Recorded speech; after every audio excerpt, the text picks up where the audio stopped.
At Citi Field in New York, the New York Mets play the Philadelphia Phillies. New York Mets baseball on SNY is brought to you by Hospital for Special Surgery, the official hospital of the New York Mets. By Sleepy. Sleepy's Labor Day sale is a home run. Get up to half off every mattress in the store. By Fidelis Care, quality health coverage, it's our mission. By the NYCB family of banks, is that good? And by Geico, 15 minutes could save you 15% or more on car insurance. Visit geico.com for a free rate quote. Yes, indeed, it's Harvey Day today. Well, it's Harvey night tonight. Plenty of time to get loose and get ready for a big game from the Mets ace as he continues his comeback season. And a pleasant good evening, everybody, and welcome to Citi Field. I'm Gary Cohen. Keith Hernandez joins me in just a moment as the Mets play the rubber game of their series against the Phillies. Mets had beat the Phillies 10 straight times before last night. They won the first game of the series on Monday night. It started with some power. Michael Conforto hitting his fourth major league home run, going the other way. He's been red hot. And later in the inning, Curtis Granderson drilling a two-run shot to give the Mets a 3-0 lead right after Bartolo Colon had gotten a base hit. And Colon did the rest himself. Colon, magnifico. 8 innings, 9 strikeouts, no runs. And he handed it off to Jeurys Familia for the save opportunity. And after a couple of bumps, Familia took care of it. And the Mets had themselves a 3-1 win. Last night, not so nice. John Nee's second straight start that he gave up a 5-run third inning against the Phillies, and for the second time it was Darren Ruff who capped off that 5-run inning with a home run. It got a little better for the Mets. Yoenis Cespedes went deep.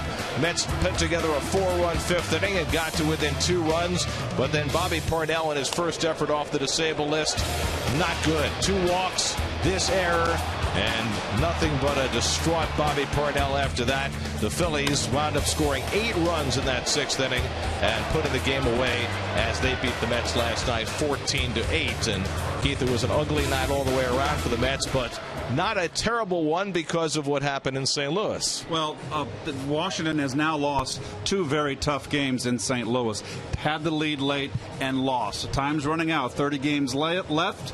There's 4 games left as far as that big series in Washington, where the Mets are going to play 3 games against the Nationals. Keep the pedal to the metal. This is a team they've gone 13-2 against. You love that. You've beaten up on them. You got your ace on the hill today. Keep moving forward and keep pushing Washington closer to that cliff.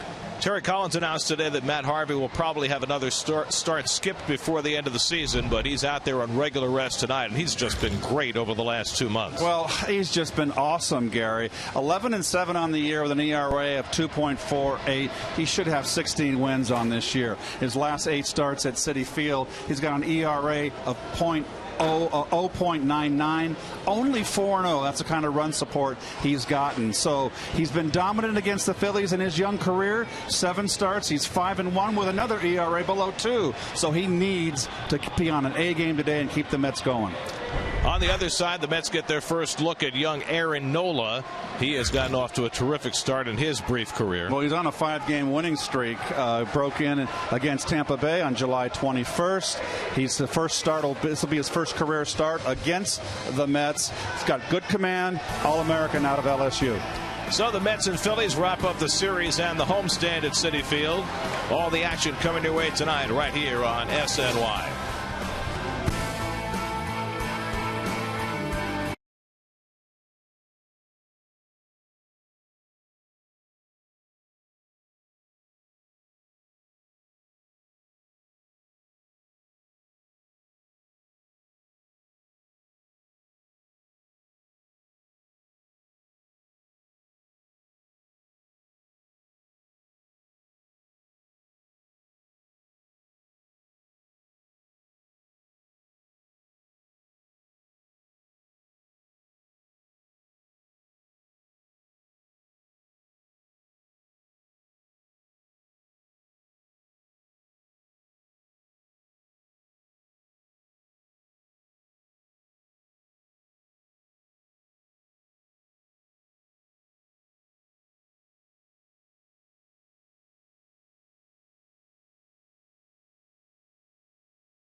DraftKings.com with the official daily fantasy partner of the New York Mets. Enter promo code NYM for free entry. Friday, October 2nd is Free Shirt Friday at Citi Field. The Mets take on the Nationals. All fans in attendance will receive a Mets Know Your Roots t-shirt courtesy of Alvaderm and Nylabone. For tickets, visit Mets.com/Free Shirt Friday. Your T-Mobile Data Strong fan photo of the game. Tweet your strongest fan photo to hashtag SNY Data Strong Fan, and you could see yourself in an upcoming broadcast like Meta with Mr. Met.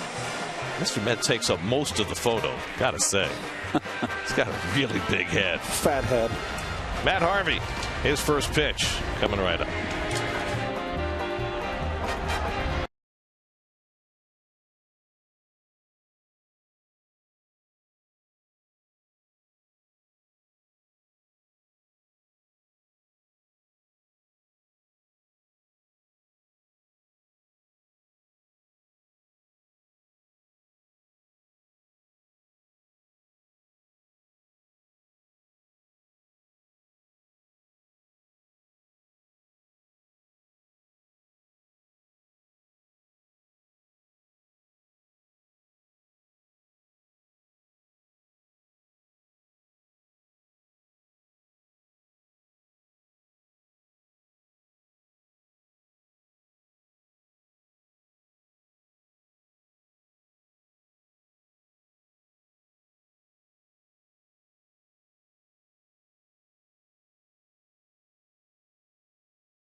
Night at Citi Field, rubber game of the three-game series. Here's the Phillies starting lineup brought to you by Hyundai. Odubel Herrera had the night off last night against the lefties. Back in there in the 3-hole. Ryan Howard the same.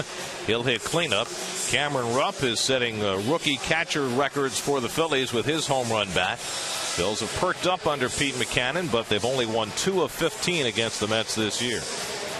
And there's Matt Harvey on the year, and you look at his Jeep numbers, and they are eye-popping.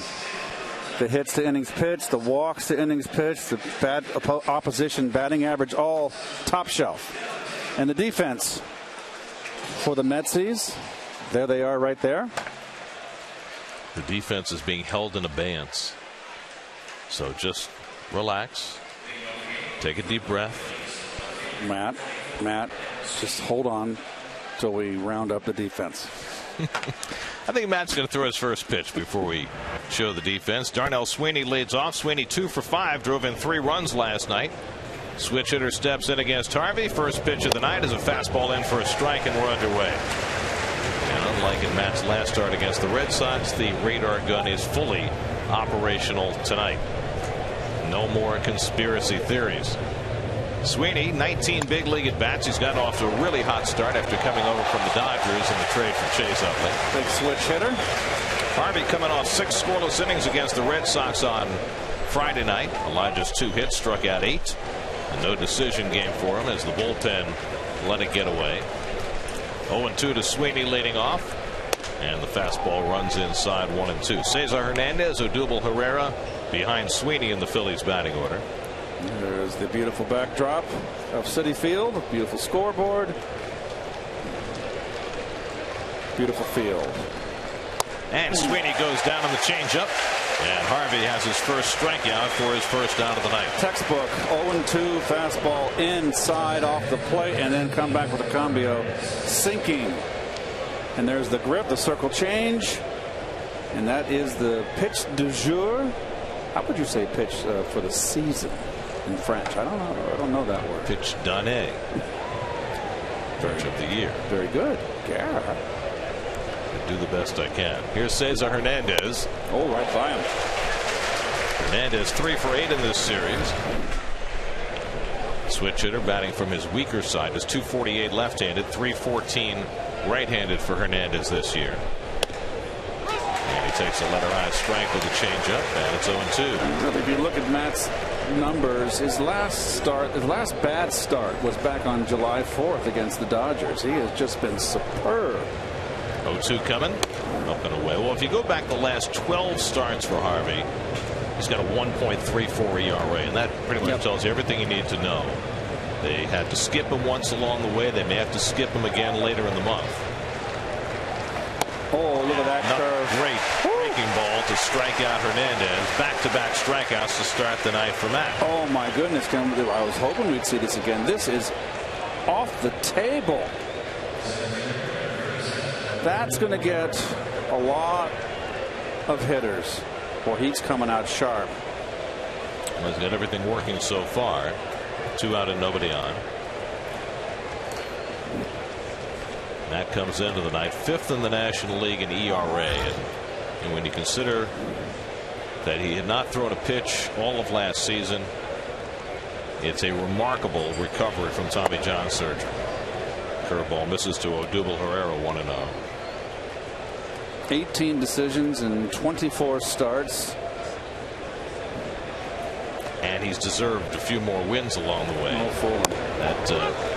That goes without saying. In fact, here's a great number on Matt. 20 career no decisions. In those 20 career no decisions, he has a 1.81 ERA, which is the lowest in the last 100 years.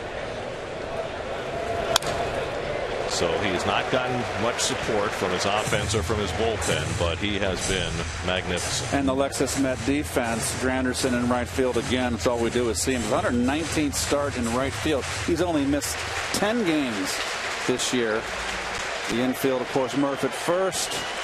And Darno has been fairly steady back behind the plate. Better late than never with that defense. Herrera strikes out. And Matt Harvey opening with a flourish. Strikes out the side in the first inning. Mr. Harvey appears to be on tonight. Ouch.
an 0 for 16 last night emphatically with a home run and a triple. Michael Conforto in the 5-hole for the second straight night. Wilmer Flores is not here. He's home in Venezuela with his ailing grandfather.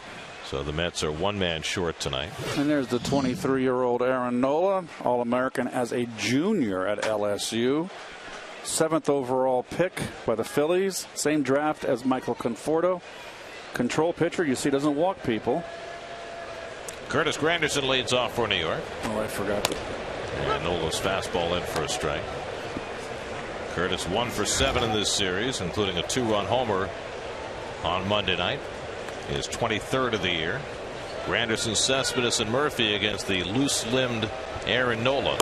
And the fastball on the inside corner 0-2. This is what they say about Nola, is that he has great command of his fastball. It looks a little sneaky to me too, Gare. And how do you describe that? Visually, the camera behind home plate, it just looks sneaky to me.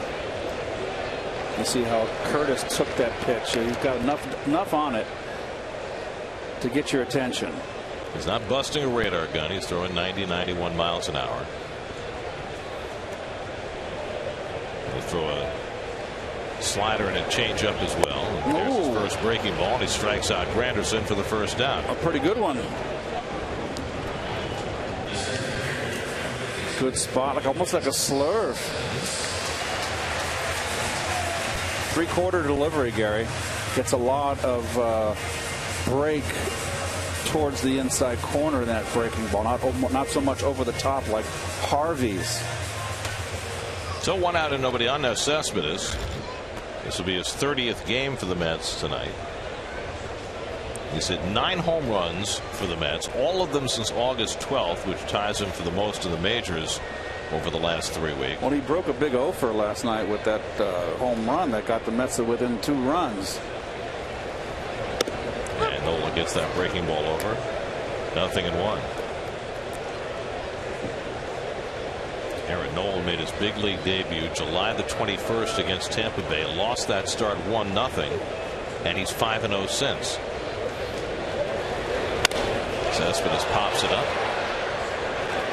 Blanco, who is playing right on the line, is there to grab it for the second out. And we'll take a quick look at the Phillies defense, brought to you by Coors Light. A lot of new faces. Dominic Brown in right field gets the first start of the series. Andres Blanco, the veteran. Ryan Howard, of course, former MVP. Cameron Rupp. Lots of new faces for this Philly ball club, which is in rebuild mode. Here's Daniel Murphy, just 1 for 7 in the series and just 2 for 16 on this homestand.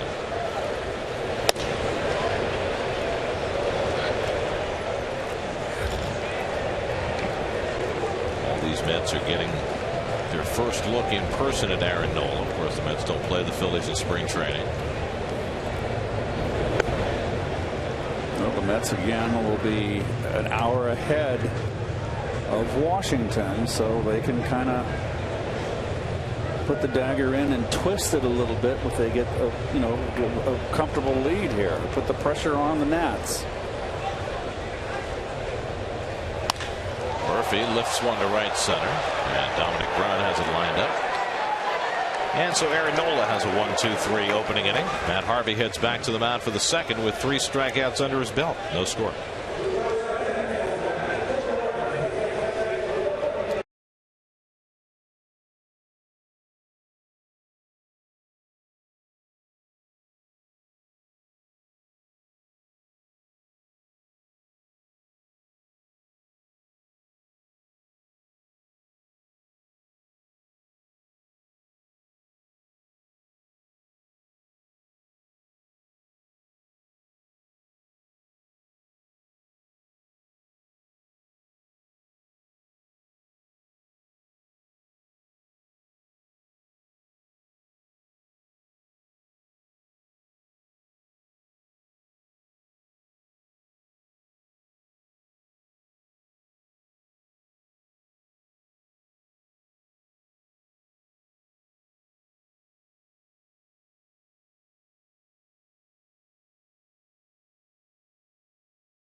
first strikeout was with the changeup, the circle change after a fastball in. This was a curveball. You see him with the seams. Oh, that's wicked. And a fastball, two-seamer. Good night, Irene. Double. Ryan Howard leads off the second. Howard didn't start last night against the left-hander, and he flies one toward left center, cutting across his Cespedes to get there. One pitch and one out for Harvey in the second. Matt's going to have to be certain times in this game. If Howard gets up, you still got to respect the power of Ryan Howard. 21 home runs this year. He's not the player he used to be, but he can still hurt you with the bat one swing.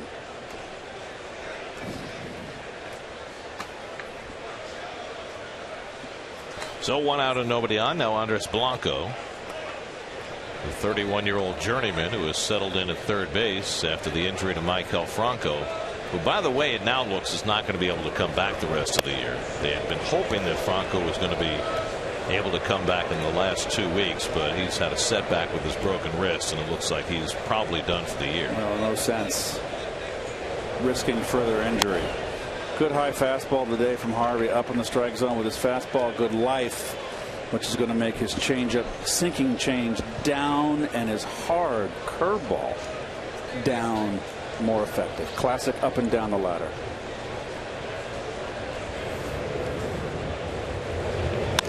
Blanco laces one into center, and that's a base hit.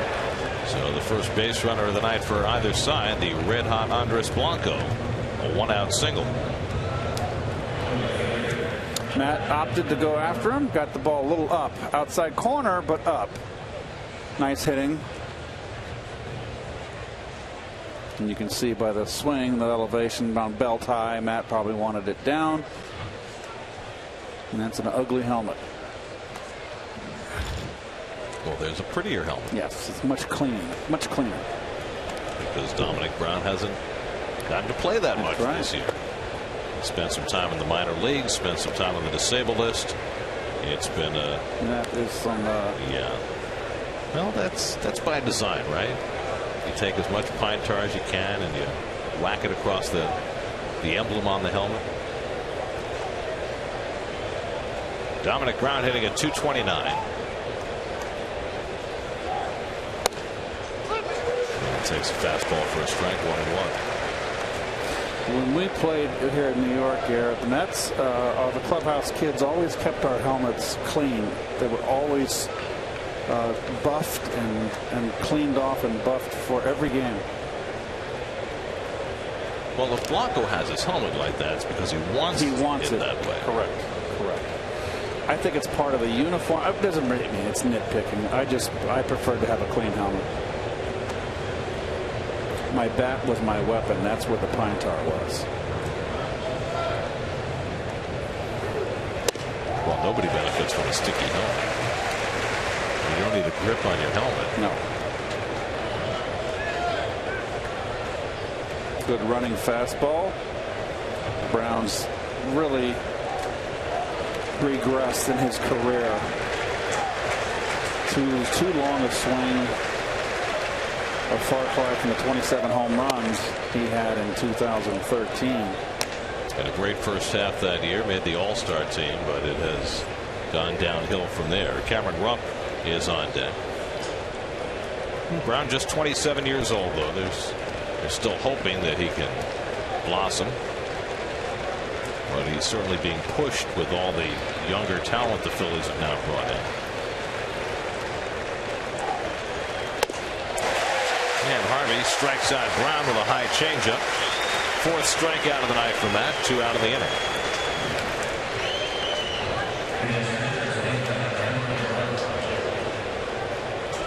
Well, he wasn't out in front. He just swung under it. So 2 out. Blanco at first, and now Cameron Rupp, who's 0 for 4 in this series. Rupp, though, had quite a month of August. He had 7 home runs in August, which is the most home runs in 1 month for a Phillies rookie catcher since 1922, which I believe is 93 years ago. And Rupp takes a strike. Butch Henline was the last man, rookie catcher for the Phillies, to hit 7 home runs in a month. We saw Rupp hit one of those in Philadelphia against the Mets into the upper bullpen in center field, some 460 feet away. So he's got legit power. Well, there was an interesting note last night on Harang that as far as losses, because Harang was at 14 losses, was the most since, remember, they brought back a name from the 70s, Billy Champion, with a right-hander. Was he a right-hander or a left-hander for the Phillies? I forget. Those bad Philly teams.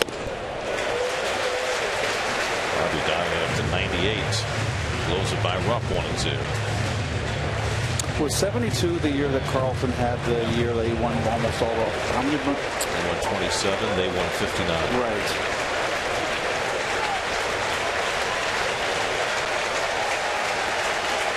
Harvey's already struck out 4. Gets the ground ball right at Kelly Johnson. He throws out Rupp. Inning over. A hit and 1 left. Mets and Phils, no score.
The first 15,000 fans in attendance will receive a fleece blanket courtesy of the Northwest Company. For tickets, visit Mets.com/tickets. And it should be getting cold about that October 3rd. Late finish this year, Gary. October 4th is the last game of the year.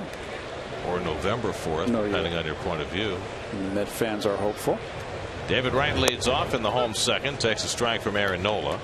David 2 for 7 in this series. This is the 4th straight day that David has played. First time he's done that since coming back from the disabled list. Oh, tied him up inside. David got the last couple of innings off last night with the Mets being blown out. Nonetheless, Terry Collins says in all these games he's checking with David regularly to see how he's doing. And so far, so good. He looks strong to me. He's swinging the bat well. Oh. And has to vacate quickly as Nola pops one inside. The only thing I'm concerned about with David obviously is the back.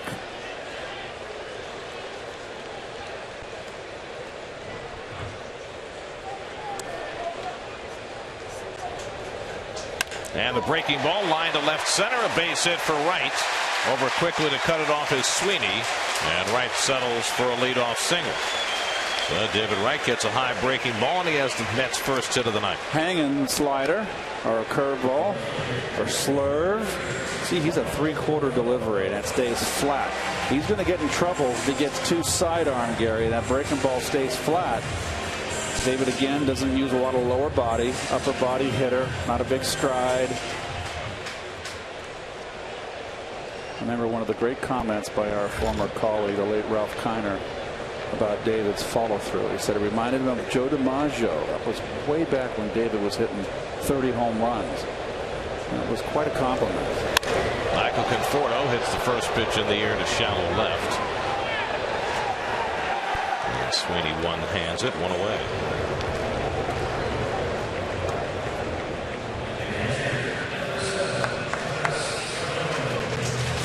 Well, they read the same number. That's true. So maybe that's what Ralph and his sense of humor. I don't know if anybody today could do what DiMaggio did in terms of his strikeout to home run ratio. My goodness. Just his strikeouts, period, Gary. When he struck out less than 400 times, 3 and change. 350 something home runs and strikeouts. Here's d'Arnaud with 1 out and 1 on. Travis 1 for 5 in the series. And he takes a strike. It's now with 3 catchers with the September additions. Kevin Plawecki back along with Anthony Recker, and Terry said both the backups will get some playing time, but it's going to be d'Arnaud more often than not. And why not, the way he's swung the bat. Flies this one out to center, and Herrera circles in. Boy, he takes some odd routes to balls. We saw that in the series in Philadelphia. He's made most of the plays, but he's still learning how to play center field, a former infielder. Early Verizon trivia question tonight. When was the last time Mets pitchers finished the season first in the National League in batting average?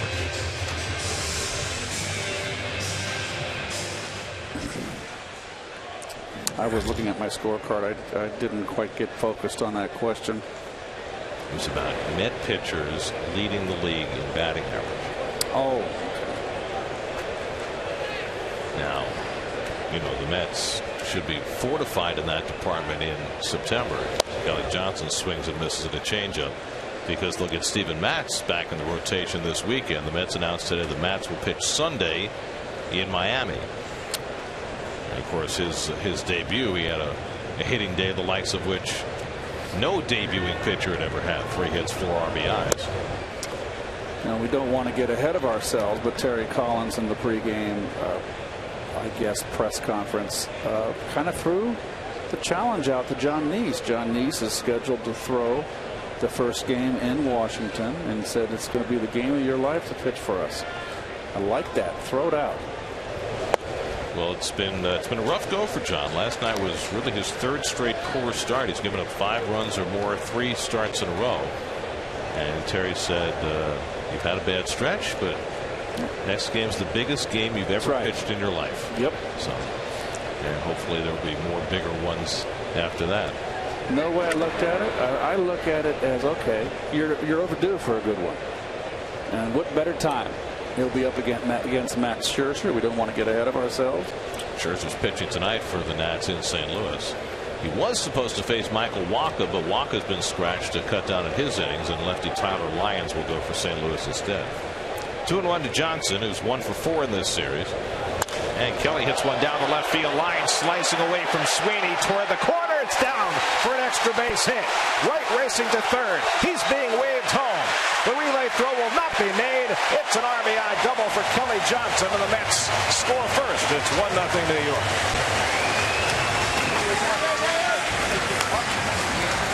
Well, Kelly is more of a bull hitter.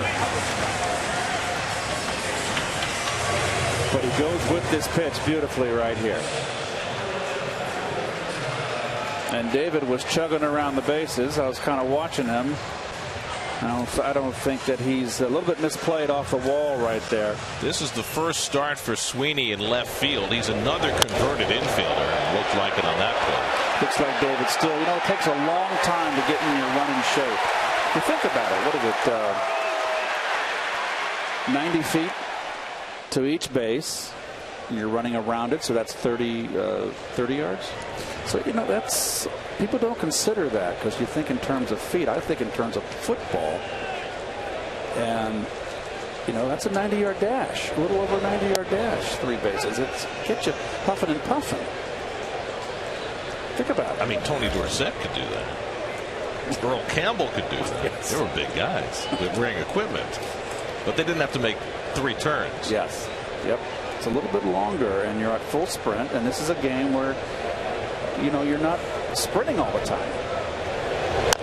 Tejada dribbles one right at the plate, a foul ball. So the Phillies pitching to Ruben with first base open and 2 out, and the pitcher on deck.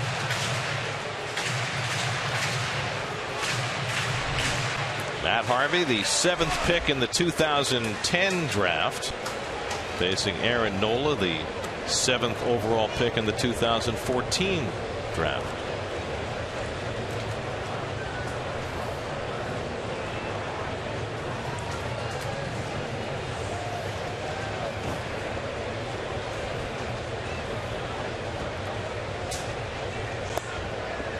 Tejada takes the breaking ball off the plate, 1-2. Nola was taken 3 picks ahead of Michael Conforto in that 2014 draft. Nola went 7th. Conforto went 10th. It depends on which organization's needs. The Mets obviously have a wealth of pitching. I just think it's stunning how many pitchers and players from that draft have already made it to the major leagues. Just off the corner, 2-2. Carlos Rodon with the White Sox was the 3rd overall pick. Kyle Schwarber with the Cubs was the 4th. Trey Turner now with the Nats, the 13th pick. Brandon Finnegan, who pitched in the World Series last year, was the 17th. Jacob Lindgren, the 55th. They've all appeared in the major leagues after being drafted last year. College players all.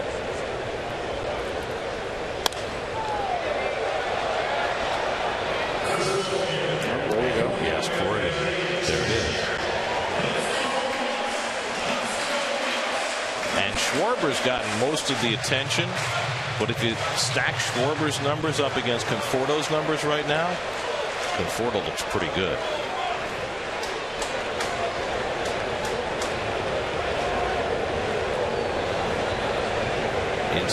Instant success with only a minimum of minor league experience. Tejada working a good at bat here. Fell behind 0-2 and works it full. Now, in this spot, 3-2, pitcher on deck, how aggressive do you want Ruben to be? Do you want him to go off the plate a little bit to try and get a hit? Or take his walk if it's given to him and just let Harvey take the at bat? I don't want Ruben to get defensive, Gary, just for the sake of getting the pitcher up and turning the lineup over. So go up there and take a rip. Ruben's got a decent eye with 2 strikes.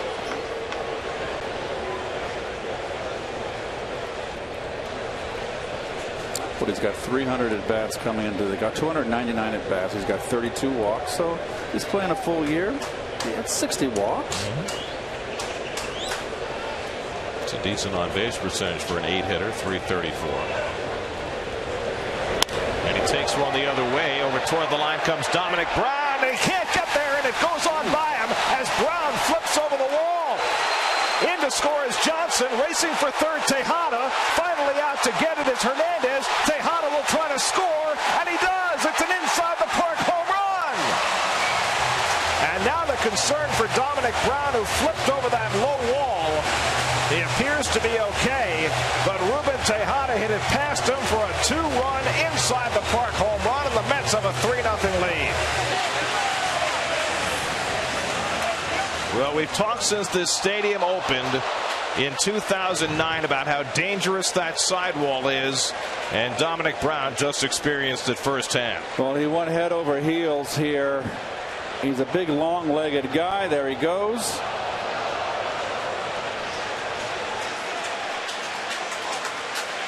And Tejada, you know what? This is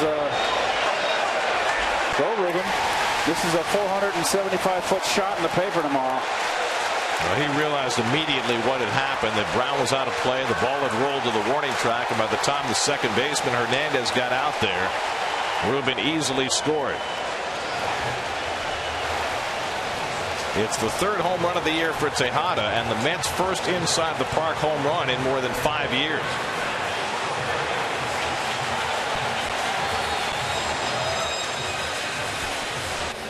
He'll take it. The last inside the park home run by a Met was by Angel Pagan in Washington back in 2010. And Brown, fortunately, is okay after his encounter with that low wall and the concrete beyond. Well, here it is again. He cushioned his fall pretty good there. He got that arm up just enough. Otherwise, it could have been a whole lot worse. And Mr. Harvey has himself some runs, something unusual. There we go again.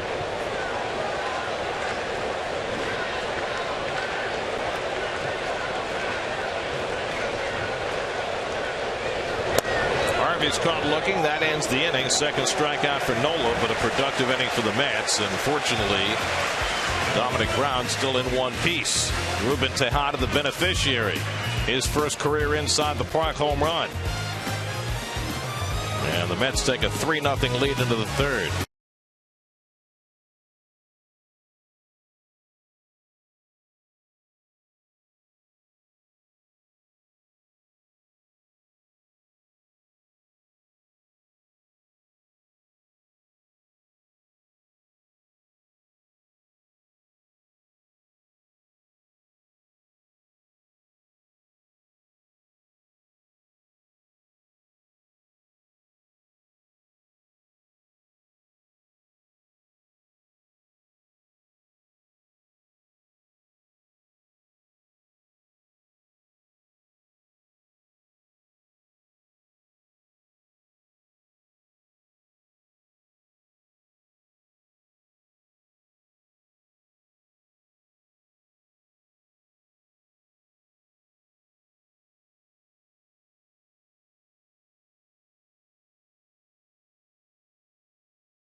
Baseball at bat is up to the moment at any moment with in-game highlights, look-ins, replay reviews, radio broadcast, statcast, and more. Get MLB.com at bat for your smartphone or tablet. Your Coldwell Banker home field advantage. Yes. This is some of what you were talking about earlier, Matt Harvey, and his incredible success at home. And look at Sid, of the 8 starts, got 8 decisions. How you get a loss is beyond me. Harvey, 4 no decisions. I was gone in 90, Gary. I missed that one. Freddie Galvis leads off in the top of the third, hits Matt Harvey's first pitch out to left. Can of corn for Michael Conforto. One away. Well, the inside the park home run by Tejada is the second one the Mets have ever hit in this ballpark. First year of the ballpark in 2009, Angel Pagan hit one. You know who he hit it off? He hit it off the Phillies, and pitching for the Phillies that day, leading off the game, Pagan hit it off Pedro Martinez as a Philly. It's called strike to Aaron Nola, who's 2 for 17 in his brief big league career. Giants have lost 2 straight in Los Angeles. They're 5.5 back. Dodgers kind of getting some space. Well, that was a pitcher's duel as expected last night. Zach Greinke out pitching Madison Bumgarner, and the Dodgers won 2-1. Giants got a little help in the wild card today because Joey Votto hit a 9th inning 3-run homer to beat the Cubs. By the way, Votto, for a terrible team, is very quietly having an incredible second half of the season. Mets will see the Reds in Cincinnati later this month. 4-game series. 1-2 to Nola. That's strike 3 called. 5 strikeouts first time around the batting order for Matt Harvey. It always seems the Mets have a 4-game series in Cincinnati in September all the time. Seems that way. Yeah. Is that a bad thing? Well, thank heavens for the steakhouse across the street from the hotel. The Morton's the guy that keeps it open for us after the games. Here's Darnell Sweeney. What, Skyline Chili's not good enough for you? Oh, no, baby. I'm not going anywhere near that chili. I can't say that I blame you. And you can barely call it chili. Cool. 1-1 to Sweeney. It's murder on the hotel rooms.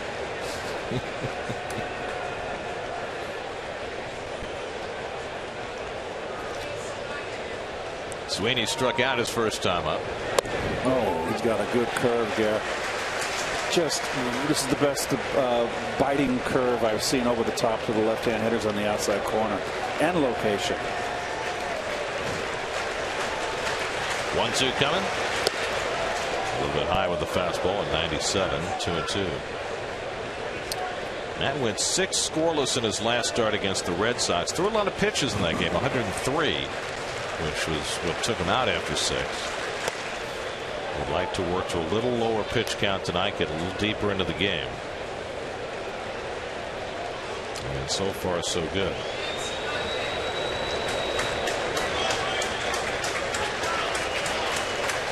First 3-ball count of the night for Harvey. And the curveball struck him out. 6 strikeouts through the first 3 innings for Matt Harvey. He's got a devastating hook tonight. Shutdown inning for Harvey. 3-0 Mets.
Across the harbor.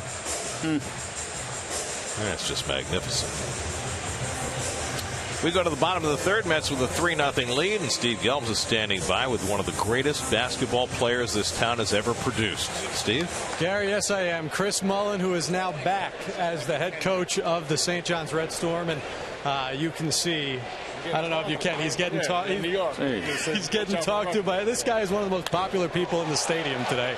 But we get a couple of minutes with him. And Chris, first of all, just coming back here after 30 years, coaching your alma mater. How's it been so far, getting the recruitment process going? Well, the first few months were crazy, surreal. There was a lot of adjustments, obviously, like you said, being away for 30 years.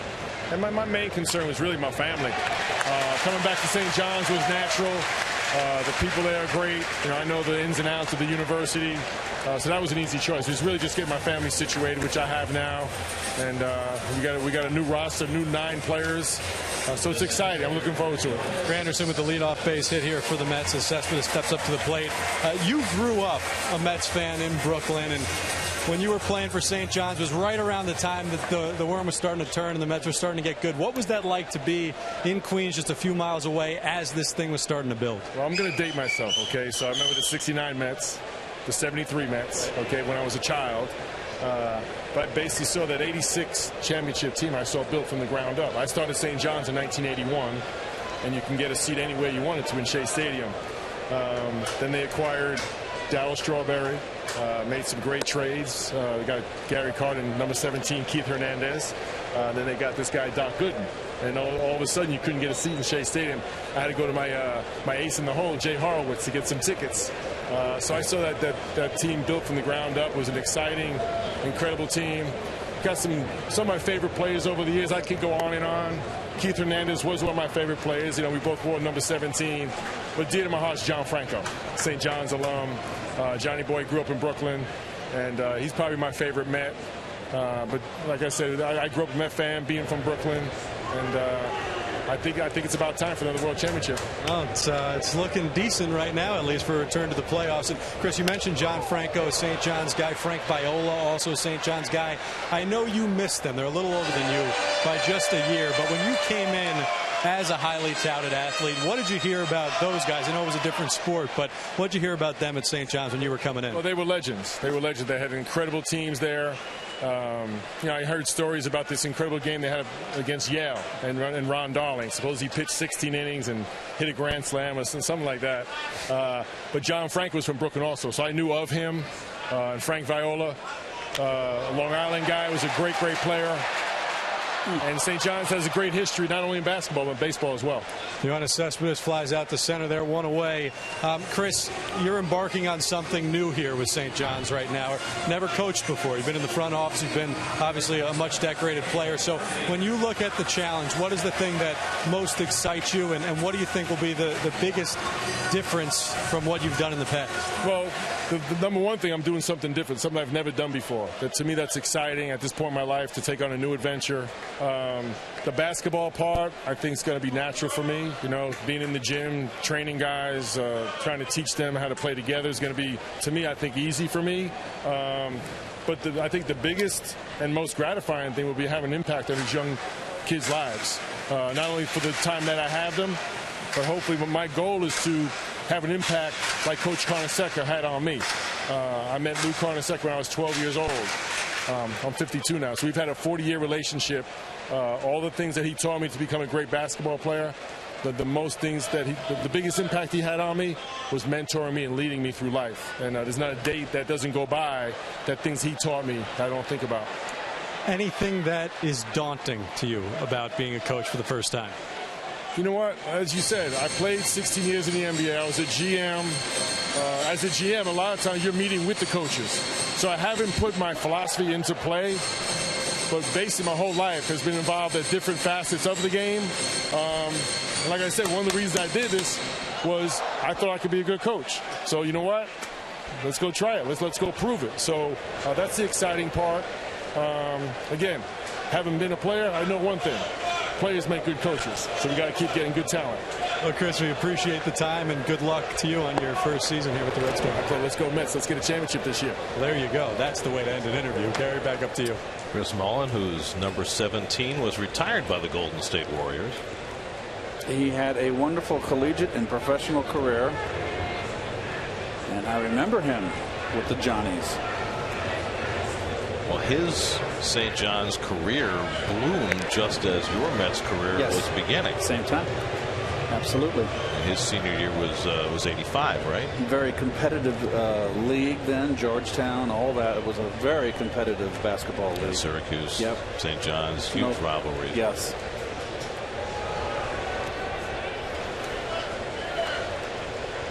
To Murphy, and he bounces one right over the bag and past Howard and down the line. Granderson on his way to third. He's going to be waved home as Brown has trouble along the sidewall, and Granderson scores. Now the Mets taking full advantage of the sidewall in right field. Tejada with the 2-run inside the park home run, and now Murphy's double plates a run, and it's 4-0 New York. Well, good one for Murph here to get him off the snide a little bit, having a little tough homestand. Gets himself a double. Mets taking advantage really of a defense.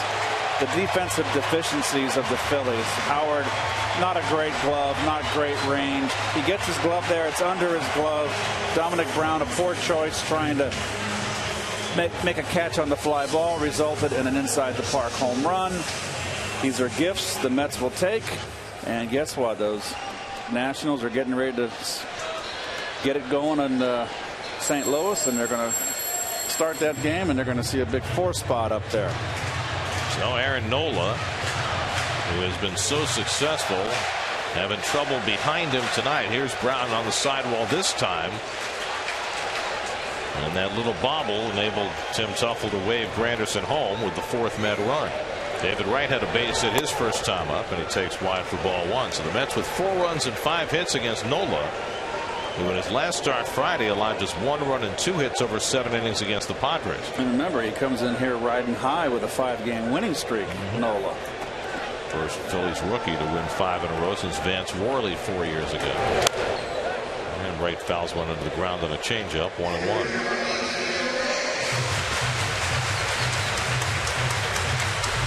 One thing we have learned about this Mets team, and this goes back to before they made all the acquisitions starting in July, when they've had bad games, they've put behind them really quickly.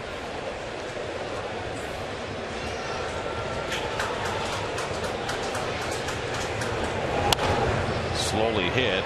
Murph will have to hold. And just throws out right 2 away. I mean, the Mets had some devastating losses early in the season when they weren't hitting, when they were playing poor defense, and they let some games get away late. And there never seemed to be a whole lot of carryover. Well, I did see a lot of demoralization when they went through that 2-month stretch, Gare, where they couldn't score a run, particularly the second half of that 2-month stretch. You know, when you were that bad offensively and not struggling to score runs, and I think it was just the epitome. It was that extra inning game in St. Louis where they left all those men on base. But you know, that game. But they won that game, and it just didn't turn around then. It's just remarkable how the pickups at the deadline just gave an infusion of life into this ball club.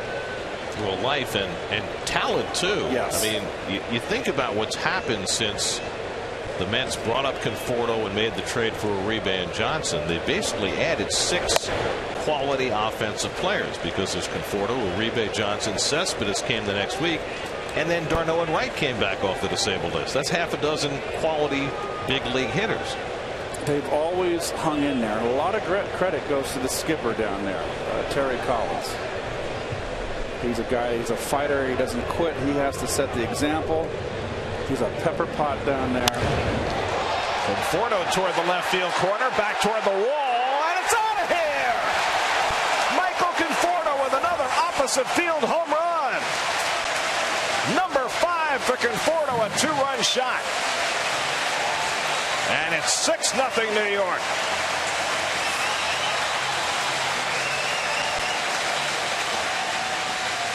How do you take this guy out of the lineup?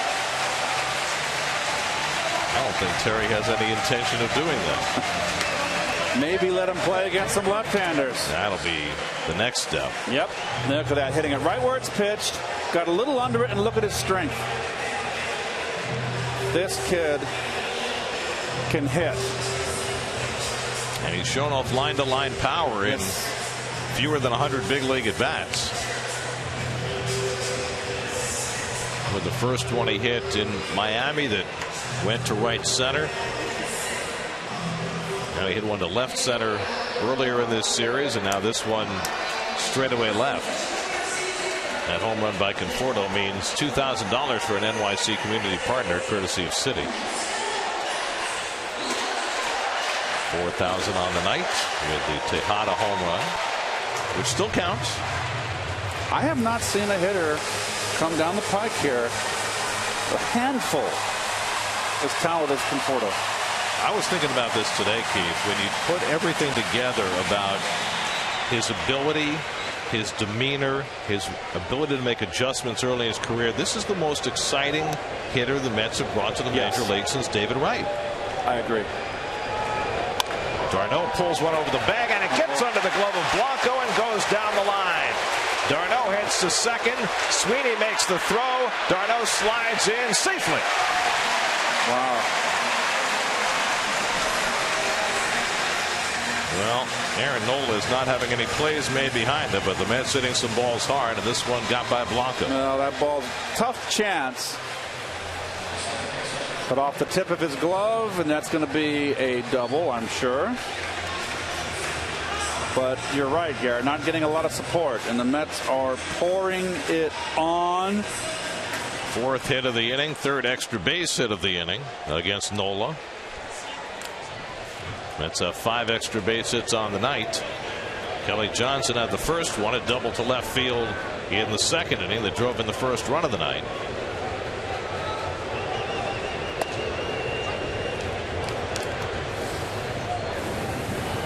Conforto's home run, a contact, look at the eye on the ball. Look how deep the ball is, how he let it come back.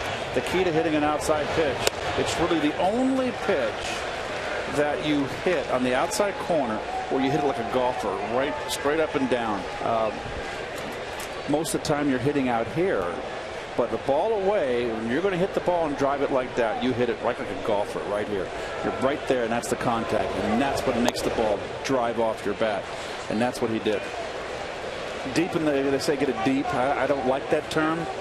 Just see the ball, hit it, like one of Conforto's lines just recently. I like that. See the ball and hit it. He hasn't been around long enough, doesn't know the pitchers. Every day is a new adventure for him, a new pitcher. See the ball and hit it. He's got all the tools. Johnson grounds one slowly past Nola. Hernandez with the crossbody throw, and he gets the out to end the inning. A productive inning for the Mets. Their second straight 3-run inning. Terry Collins thinking about a challenge, so the inning not quite over yet. I think he's out, don't you? I thought he was with naked eye, but maybe not. Not a good stretch by Howard. And so the Mets might challenge this. We'll see in a moment. I bet you they let it go. It's too early to take a chance. The tie base. He's safe, Keith. Oh, yes, he is. And Terry better make up his mind quicker. They're not going to give him the challenge. He's going to come. Now he has challenged the call. They're going to overturn it. He was safe. So here again is another example of this hustling ball club. Examples being set by the veterans. Kelly Johnson, it's a ground ball, hustling to first base. Well, Nola couldn't quite get to the grounder. Hernandez did everything he could, but Johnson, going as fast as he could, appeared to beat it. And the play under review is brought to you by Mazda. Driving matters. Just great hustle. And it certainly appeared as though the foot hit the bag before the ball went into the back of the glove, which is what the replay umpires are going to have to determine. Hunter Wendelstedt's crew and Dana DeMuth's crew are in the replay center. You never know here. Pretty close. Remember, a tie base goes to the runner. Jerry Davis, the crew chief. Well, right there, it looks like the foot is on the bag and the ball is not yet in the back of the glove. That would seem to be the definitive shot. But we'll see what the guys in Chelsea say. If the call is overturned, then the Mets would have runners at first and third, and Ruben Tejada coming up. Phil Cuzzy, the home plate umpire, on the horn there, and they say safe. So the call is overturned. Mets win the challenge.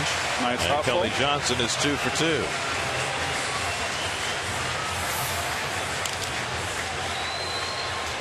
Nice hustle.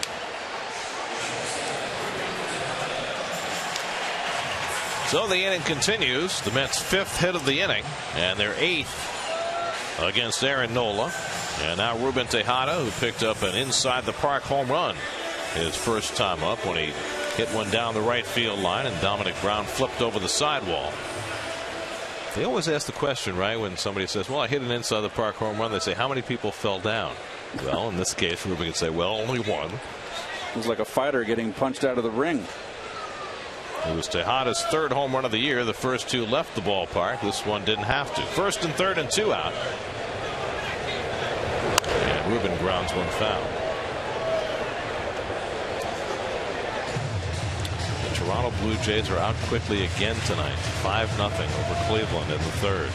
The Yankees already won today. They bombarded the Red Sox with 5 home runs at Fenway to win 13-8. Baltimore just went in the tank. They're down 4-0. Can you believe that? Wow. Since the Mets left there, they've lost 14 of 15. In the tank.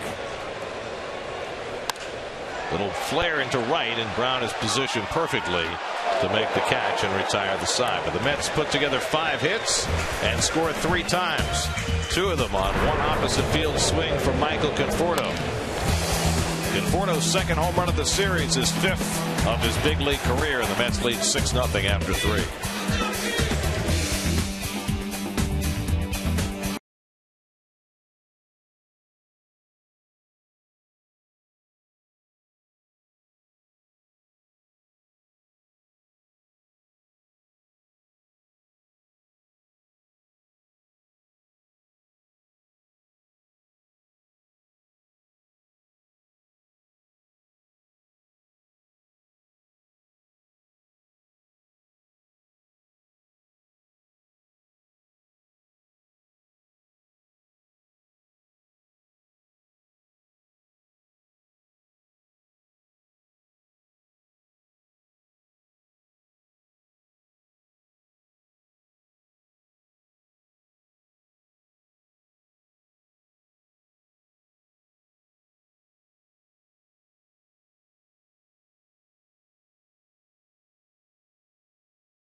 We believe it's a quad injury for Murph. And it would not be the first time this year. And we're speculating here, but it looks like it's a quad. You may have done it coming out of the box. Daniel never really turned it on, so we'll get further word on that.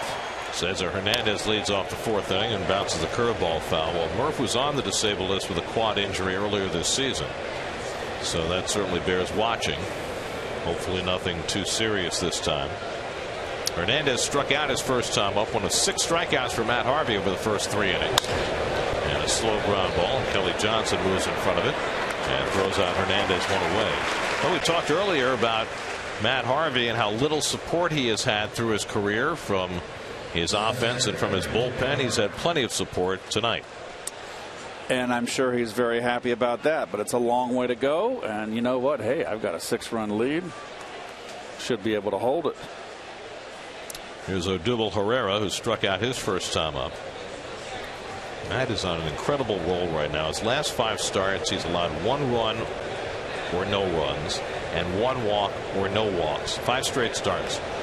The only other Met to do that was Tom Seaver. This level of consistency through still a relatively short career. This is his 61st career start. Has just been magnificent, even with the Tommy John surgery interrupting it for a year.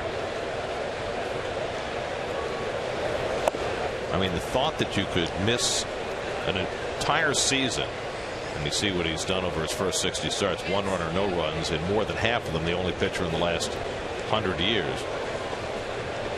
The fact that you can miss an entire season and then come back and be 5th in the league in ERA the next year, in a year of great pitching all over baseball, is remarkable. Herrera with a base hit, the second of the night off Harvey.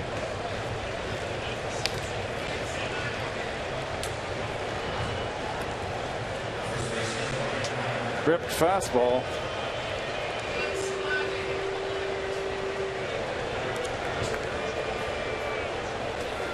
You don't want to let up here. I'm sure Matt won't. He's had too many tight ones, and going for his 12th win, should be going for his 17th, really, maybe his 16th.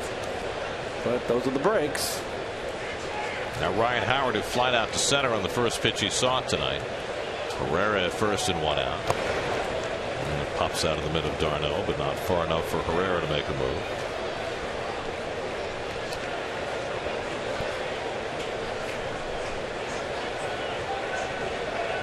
They're just about to start in St. Louis, the Nats and the Cardinals, and Cardinals have taken the first 2 of those series and come from behind fashion late in both. Boy, they're backbreakers, Gary, those kind of losses. Could be 2. Wright will cover at third. Out to Tejada, and he makes the relay not in time.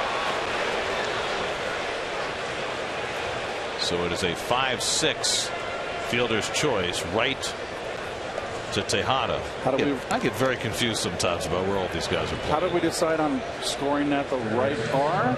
Yeah, you could put 5R or 5 parentheses 4. Yeah. Any way you want to look at it. But it is technically a 5-6 put out. Just because the shift was on and Wright was way over on the other side of the field. The normal position of a second baseman.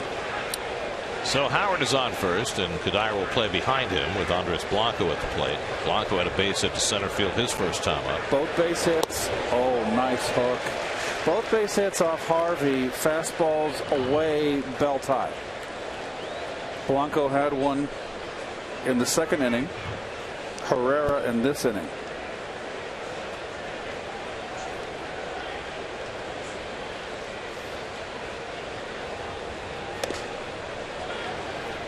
Mm-mm.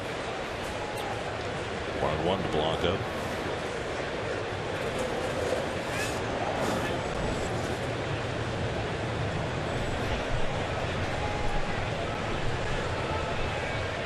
You'd like the caps here, Gary?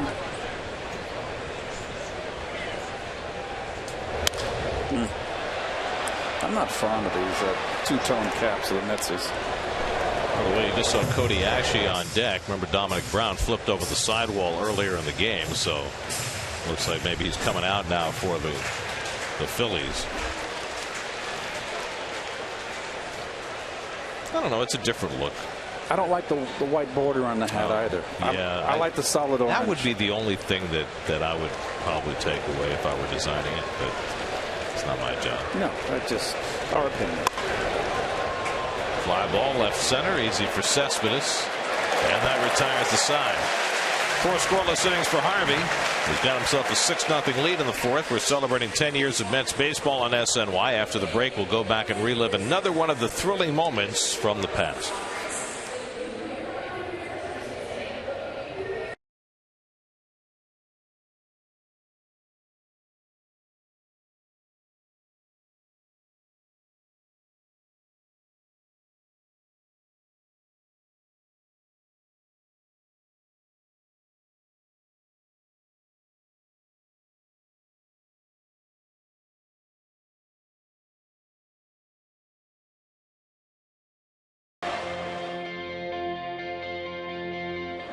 Now facing LaTroy Hawkins. And he hits one at deep right field. That ball is out of here! Out of here! Carlos Delgado with his second home run of the day. A 3-run shot. Carlos Delgado has set a new Mets club record with 9 runs batted in on the day.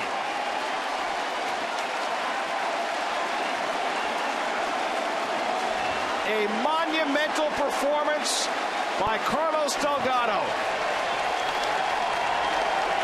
2 days after his 36th birthday, he puts his name in the Mets record books with a 9 RBI afternoon. Earlier today, fans were asked to tweet their memories to @SNYTV using hashtag SNY10years, and today's tweet comes from Sari Hoff. Delgado, 9 RBIs. He lost it. Unforgettable. Remember, that was the first game of a day-night 2-stadium doubleheader. And that was the year that Delgado had was that the year he did not have a good first half, and he turned it on in the second half, and he had 30 home runs for the season, I believe. It was a great second half he had. Changes for the Phillies. Cody Ashley comes in to play left field. Darnell Sweeney goes to right field, so Dominic Brown does come out of the game. A couple of innings after flipping over the sidewall, trying to chase what turned out to be an inside the park home run from Ruben Tejada. Well, Aaron Nola will soldier on. He's given up 6 runs and 8 hits over the first 3 innings. Matt Harvey struck out his first time up.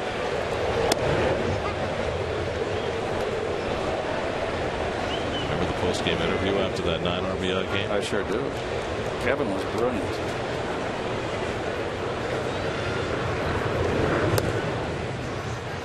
Ball and a strike to Harvey. Curtis Granderson on deck, then Yoenis Cespedes.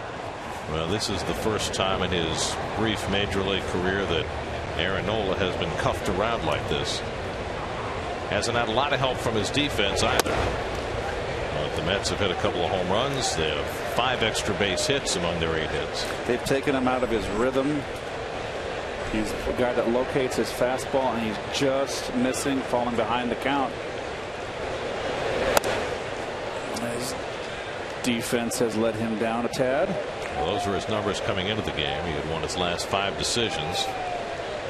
His only loss was a 1-0 loss to Tampa Bay.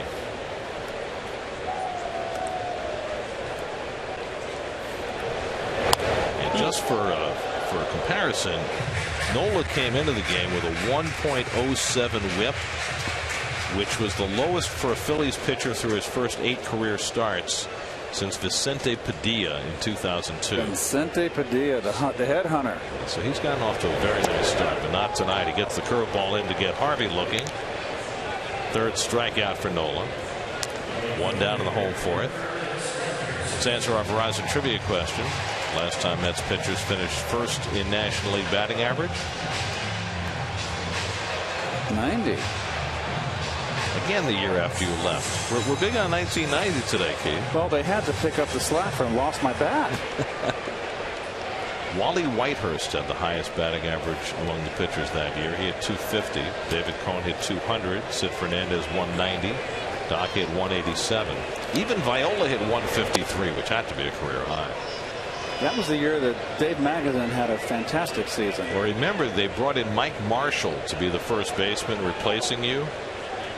And in a series at Wrigley Field in June, Magadan had something like 15 hits in 4 games and took over the job. He hit 330, didn't he? Something like that? Yeah, he finished 3rd in the league in batting that year, 328. Granderson gets under one to center field. And Herrera is there. 2 out. Tomorrow at 5, get up to the minute news on the Jets as they continue to shape their roster for 2015 as a panel of Daily News writers brings you the latest scoop on all the latest developments. Daily News Live presented by Citi tomorrow at 5 only on SNY.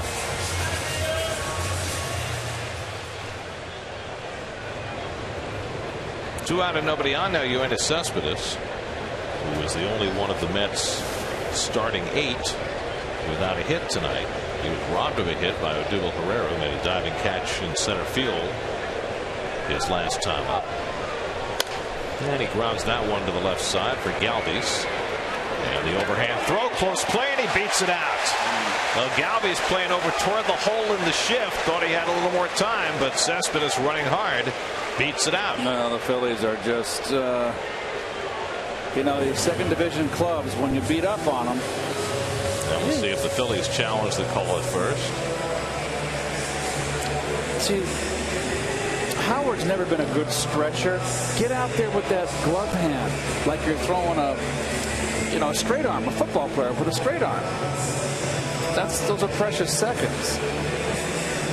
He's never been good with that, and he's not a he's never been known for his defense. But and again, the Mets here again hustling Gary. And the Phillies will not challenge. So now every regular starter has at least one hit. You see the foot hitting the bag before the ball hit the glove.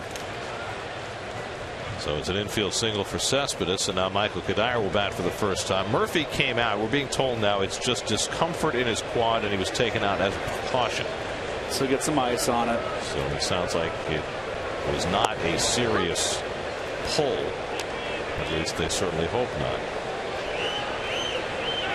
By the way, there is a little bit of positive news on Lucas Duda today. Lucas has started swinging a bat, but there's still no date for him to begin any kind of rehab assignment as he tries to come back from back issues. So Murphy and Kadire have been sharing first base, and they both played there tonight.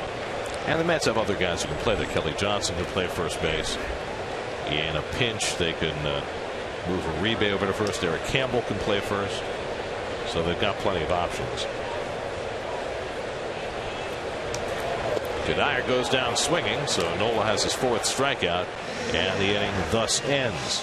After 4, Mets 6, Phillies nothing.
Banquet.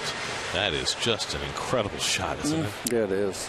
I want to know which guy on our staff rode right over the spike at the top of the Empire State Building. I'll always think of that, of King Kong and Fay Ray. Jessica Lange. The remake. The remake was decent. I like the remake with Jeff Bridges. Wasn't there another remake later?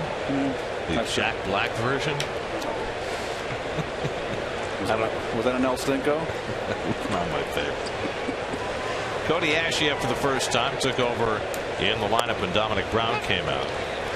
No word on exactly what injury Brown suffered when he flipped over the sidewall. He stayed in for another inning before he came out of the game. Cameron Rupp on deck, and then Freddie Galvis. And Ashe lines a base hit into center field. So the Phillies have their 3rd hit against Matt Harvey, the first time they've had the leadoff man on. Change up this time. First base hit off something other than the fastball.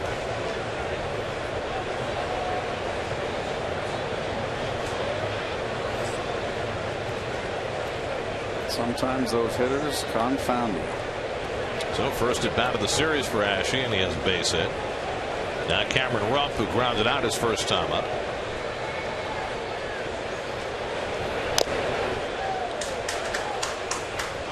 Mets lost last night after beating the Phillies 10 straight times. It's only the third time in Mets history they had put together a double-digit win streak against a team in season. They did it once in 1969, and they did it once in 1986. 86 was against the Pirates or the Pirates? 13 in a row. Rupp pops it up. Kelly Johnson on the outfield rim waiting for it. One out. The next three series for the Mets are all on the road. A 10-game road trip starts Friday night in Miami. Doesn't look as though Giancarlo Stanton's coming back for the weekend, although they're hoping that he can have that hand ready, but it might be a long shot. Then the big series in D.C. Mets will have Nice going in game one of that series, and they'll have Harvey and DeGrom lined up for the next two. And Atlanta in free fall. Yeah, it's been awful for the Braves. They lost again today. You see the game underway in St. Louis. The Braves lost their 8th in a row and 15 of 16 today, as they lost to the Marlins 7-4, 7-3. They're not just losing; they're giving up runs and they're not scoring runs. They're getting slaughtered. And what that loss for the Braves did also, as Galvis lines one into right center. That's a base hit. Cespedes chases after it. Ashe going first to third. The throw by Cespedes way offline.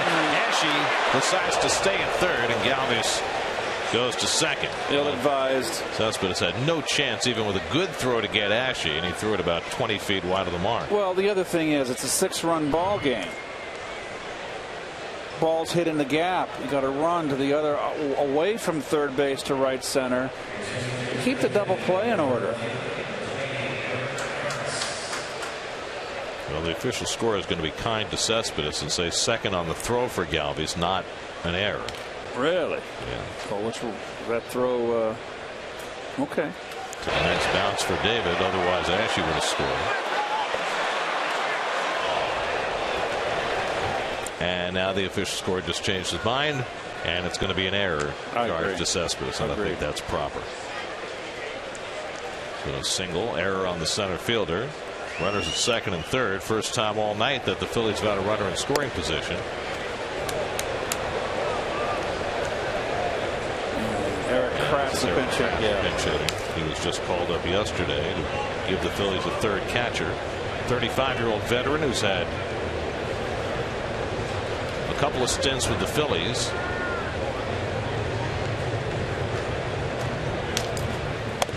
And Kratz takes a strike. It's 1-1. So Kratz is batting for Nola.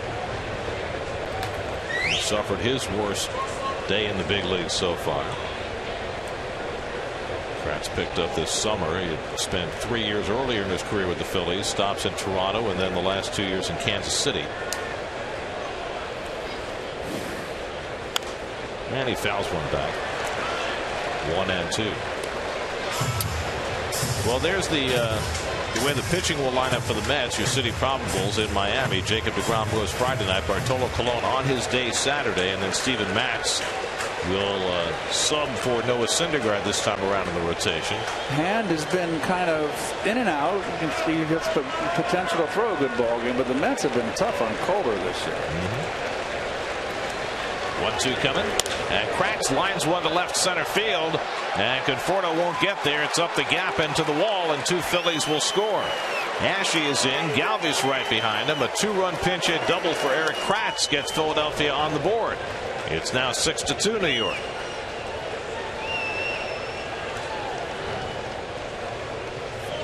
Fastball right down Broadway.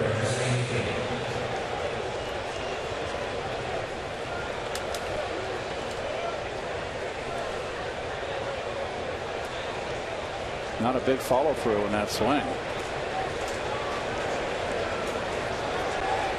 So Harvey gives up his first runs on this homestand. He had thrown 10 scoreless innings, 6 against the Red Sox Friday and 4 tonight.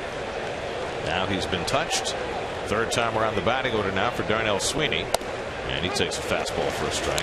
Sweeney's been up twice, struck out both times. He's got to put a stop to it right here.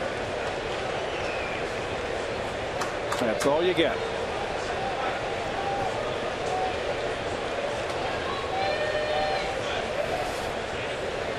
3 hits in the inning, 5 on the night for the Phillies. And the changeup off the plate and no swing. 1-1. Cesar Hernandez waiting on deck.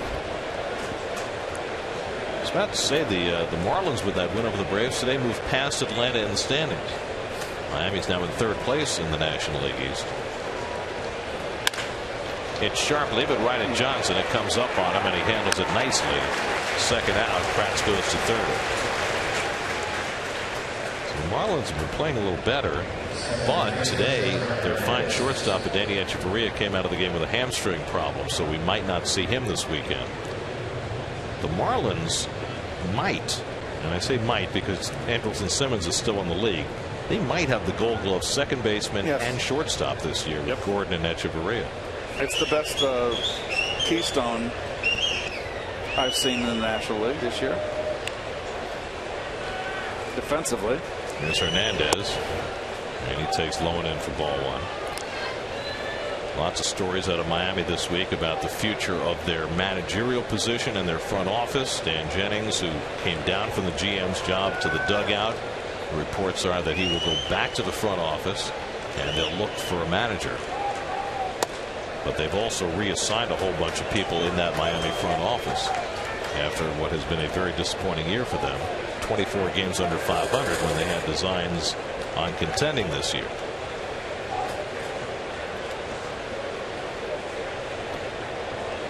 Hernandez has struck out and grounded out. Harvey behind him 2-0. And he breaks his bat as he rolls it down to first. Kadire can't find it, and a run comes home. Well, Kadire kept it from going down the line, but it trickled away. Hernandez able to beat it out.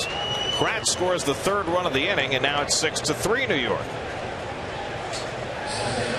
Those lines have been dicey for the defense. He overplayed it with his glove, as you see there. And he's an outfielder by trade, not an infielder. Well, it's going to be a base hit for Hernandez. 3 runs home in the inning. And things starting to get a little dicey for Matt Harvey. After 4 fairly dominant innings, they'll face Odubel Herrera with a runner at first and 2 out and 3 runs home. Herrera had a base hit his last time up.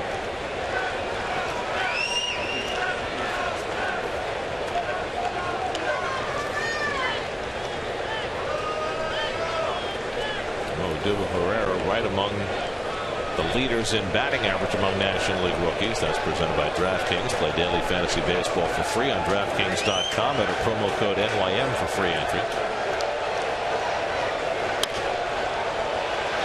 And the runner going. Herrera fouls it off.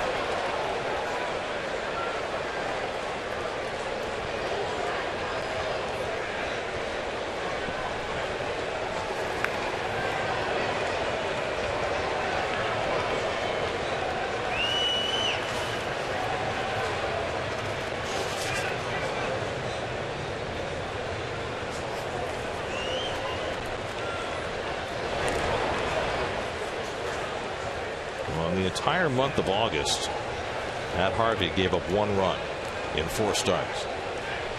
Now he's given up 3 runs in this inning. And they get, for the first time, they get him 6 runs. How ironic.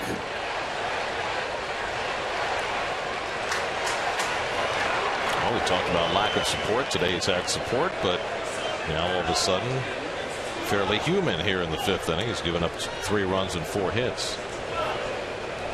Of course, he had a start skipped in August. That's why he only made 4 starts. That was when Logan Verrett filled in for him in Colorado. And Herrera fouls it off, and it's 0-2. They finished an inning in St. Louis. The Nats and Cardinals no score. Ryan Howard would be next.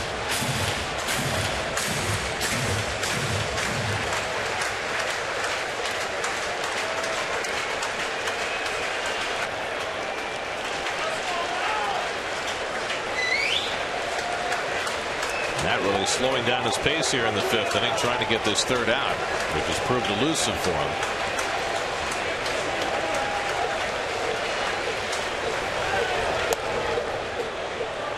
The misses with the slider in on Herrera. And the few sliders Matt's thrown tonight. He's really gotten away from that pitch, using his curveball more and more. He had a great curve to start this game.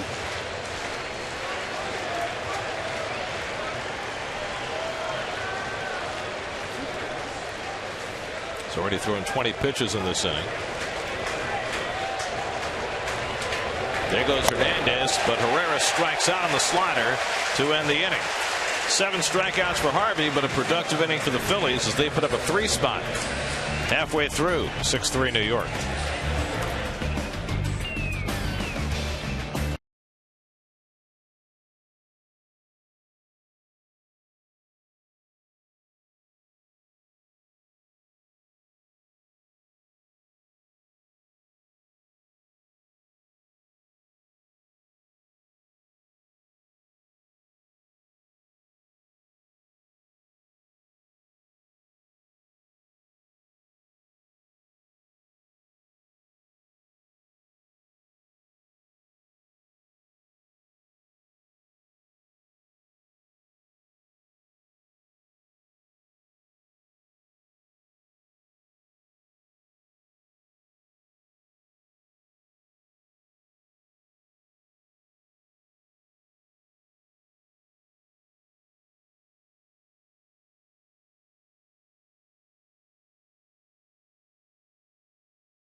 The out of the park home run. Daniel Murphy tweaked his quad and came out of the game. Matt Harvey held the Phillies scoreless for the first 4, but not in the 5th, so a closer game now as we go to the bottom of the 5th. And Dalier Hinojosa comes in to make his 5th major league appearance. Excellent pronunciation, Gare. That was not easy. Well done. Do you have anything else to say about Mr. Hinojosa? He's 29 years old. He's from Cuba. He was with the Red Sox earlier this year. Phillies got him on waivers in mid-July. David Wright leads off against him and takes outside for ball 1. David is 1 for 2 tonight. Singled in the 2nd and scored a run, then grounded out in the 3rd. So Aaron Nola out of the game after just 4 innings. He gave up 6 runs and 9 hits. No walks, 4 strikeouts, 2 home runs.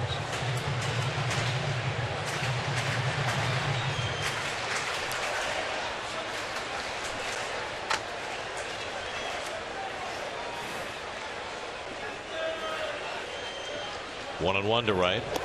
And David takes outside. David came up to the Mets in 2004. And just a few days ago, he passed by Greg Nettles to become the 3rd baseman to play the most games ever for a New York major league team. That's going all the way back to 1876.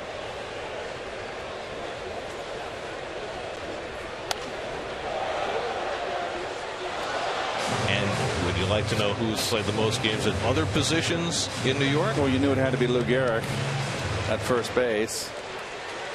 Willie Randolph, who played a few games for the Mets as well as for the Yankees. Interesting. The middle of the outside of Bill Dickey is all more current players. How about Zach Wheat? Not a current player, an early 20th century Brooklyn Dodger. And Mel Ott, the great Giant, most games in right field. Bill Dickey, of course, Hall of Fame catcher. fascinating. I mean, of course, David, the only Met on that graphic. He draws a walk to start the home 5th inning. Well, there are the numbers. Zach Wheat, number 2 on the list. How about that? Did you have Zach in the pool?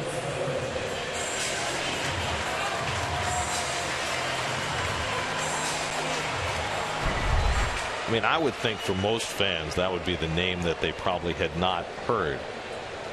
Yes. Zach Wheat, who made his debut with the Brooklyn Dodgers in 1909 and played with them through the 1926 season.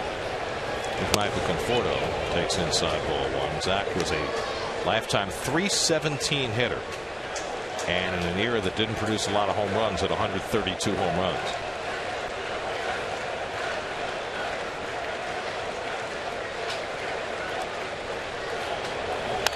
Conforto pops one foul. Our statistician Dave Freed wants to know, since Zach Wheat is so far in the past, he wants to know if Wheat was named after him. Dave, you know, back in the old days in Rome, Egypt was the big granary for, you know, the Mediterranean. That's why Rome went over and conquered Egypt so they get their wheat. Come on. Conforto lifts one out to right, and Sweeney's right there. And that's the first out of the inning. So Conforto homered his last time up, flies out this time. Time for your lows never stop improving. And after getting himself settled for a couple of weeks in the big leagues, Conforto has really taken off over the last 3 weeks, right at the top of just about every National League rookie category. Yep, he certainly has. In this series, he's 5 for 9 with 2 home runs. Love the on-base percentage. Almost hitting 400. Wow. 1 out and 1 on. Here's d'Arnaud, and he pulls one down to third. Right by Blanco and down the line. Right will go to third. Dug out of the corner by Ashe, and pulling into second is Travis d'Arnaud. Well, that's the second one that has eaten up Blanco going down the line. I'll tell you what, they're both hit by d'Arnaud. Take him out to dinner. Ripped down the line. Did you get a glove on it? It's the same thing. It tipped his glove just like the last time. Maybe he needs to move a little closer to the line against Travis. Or get longer arms. That might be a little harder proposition mid-game. Interesting here in the bottom of the 5th. You think Terry Collins would have had the infield in? I mean, it's a 3-run ball game. I think if you're in a pennant race, you have to have the infield in. If you're out of it, maybe not. Well, they're going to walk Johnson intentionally, fill first base, and pitch to Tejada with the bases loaded. And you have Harvey behind him, and I'm assuming that Mets aren't going to pinch hit from that, despite his poor 5th inning. So Johnson will be on base for the 3rd time, a double, a single, and now an intentional walk. So Hinojosa, a walk, a double, and now an intentional pass, and he's got to contend with the bases loaded with Tejada coming up. Here's ball 4. Well, Tejada, his first time up tonight, hit a fly ball down the right field line, and who would have expected this to happen? Well, slider, right? That's a Texas leaguer. And Dominic Brown does a header, and Ruben gets himself an inside the park home run. First one for the Mets in this ballpark since the first year of the park in 2009 when Angel Pagan hit one. Second inside the park home run on this homestand, although the first one by Swihart of the Red Sox really was over the fence, but it went in the books as an inside the park home run. So now Tejada, with the Mets up 6-3, a chance to add to it.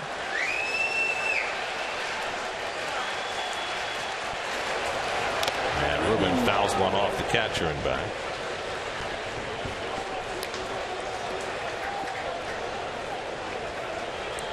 Well, Brandon Moss, who ended the game for the Cardinals last night with a 3-run homer, has just hit another one. This one off Max Scherzer in the bottom of the 2nd. Cardinals 1, Nationals nothing. And Moss, who really hadn't done much for St. Louis, all of a sudden, just getting the power.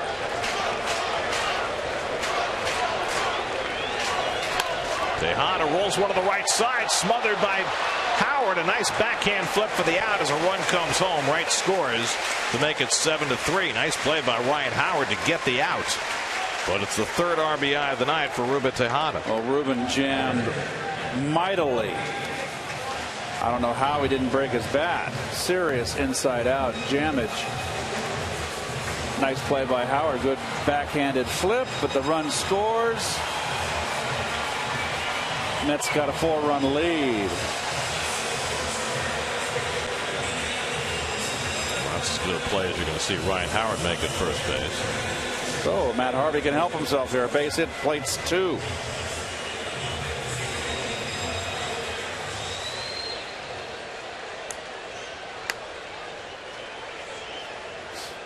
Harvey's been up twice, was called out on strikes twice against Aaron Nola. Darno at third, Johnson at second, and 2 out. And the breaking ball hit out to center field, chasing Herrera back a few strides, but he's there, and that retires the side. So the Mets get just the 1 run, and after 5, lead at 7-3.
Steve Gelbs for tonight's view from the Pepsi porch. Steve.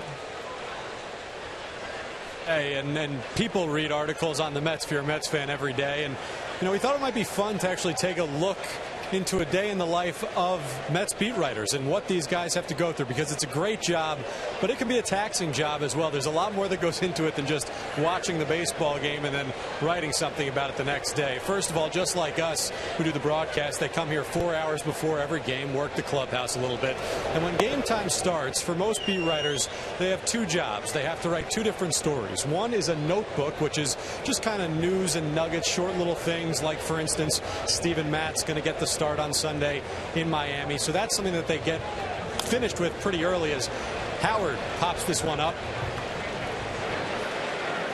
and out, so 1 away.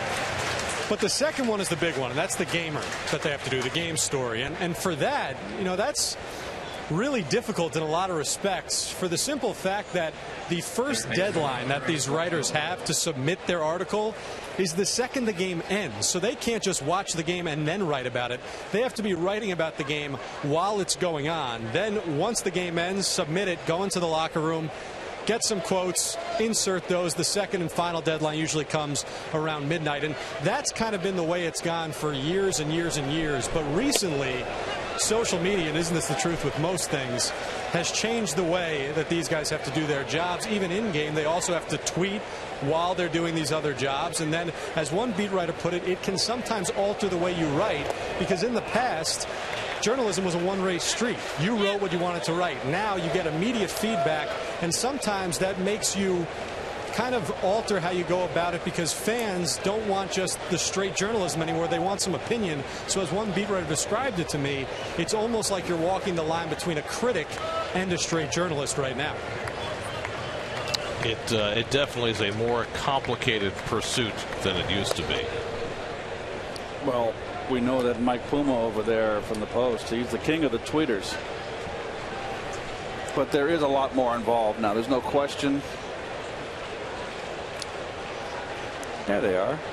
And computers are everywhere. See, I don't know. You think Puma's the undisputed king of the tweet? I don't know. I don't follow all the tweets. Well, tell me. I wouldn't want to crown a king, but you know, some of those beat writers, they're listening to us while the game's going on. Yeah. Adam Rubin has a. I don't know why they do that, by the way. Adam's a big tweeter. Well, you know what? They have to listen to us at times, just because. Think about this, Gare. You know, they could be writing something and miss something going on in the field because they have to constantly be writing. So sometimes they use our broadcast just to make sure they're getting everything down pat when they do look down to write a little bit. Line caught and then dropped. It went off the glove of Tejada. He had it, and it just snuck out of the glove, and Blanco was aboard. That was almost a spectacular play by Tejada. Another line drive rip. Just kind of overpowered his glove. Had it just on the tip. So Andres Blanco has a base hit. So that makes up for the two that went by Blanco's glove. I do not envy the beat writers. They have to be in constant rewrite mode. As Ashley lifts one into shallow left center, and Cespedes will take charge of it for the second out.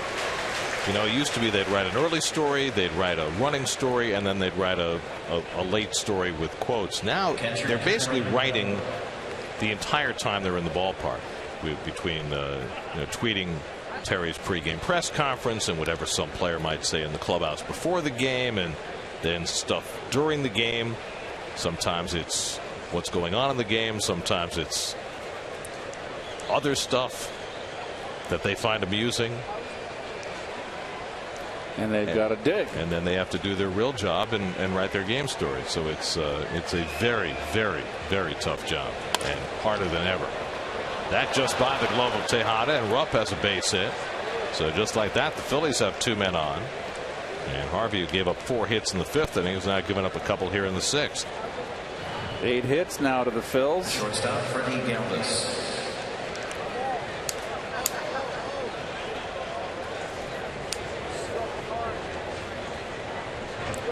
Pitch count still pretty low for Matt. He's only at 78 pitches, and the bullpen remains quiet. But he has certainly been cuffed around a little bit the last 2 innings.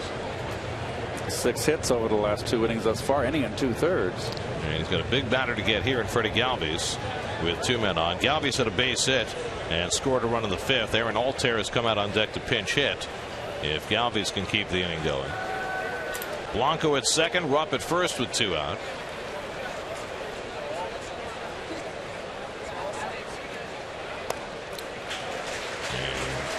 Galvis wailing at the curveball, 0-1. The base hits have been off the fastball, and he's got a good breaking ball. He's got a predominantly left-hand hitting lineup here. He's got a very good over-the-top curve on the back door. He comes in on Galvis with a fastball, and it's 0-2. The 8 hits that Matt's given up tonight, 1 shy of the most he's allowed in a game this year. Give up 9 hits to the Giants back in June. Rupp is the only right-hand hitter in the lineup.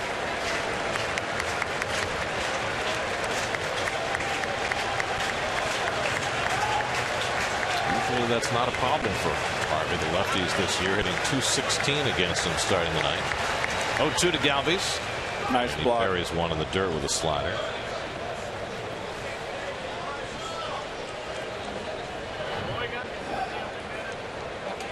Well, September 2nd. After tonight, 29 games left. It's go to the whip time. Got yourself a nice 6.5 game lead, 6 in the loss column. It's final turn here, heading for the home stretch.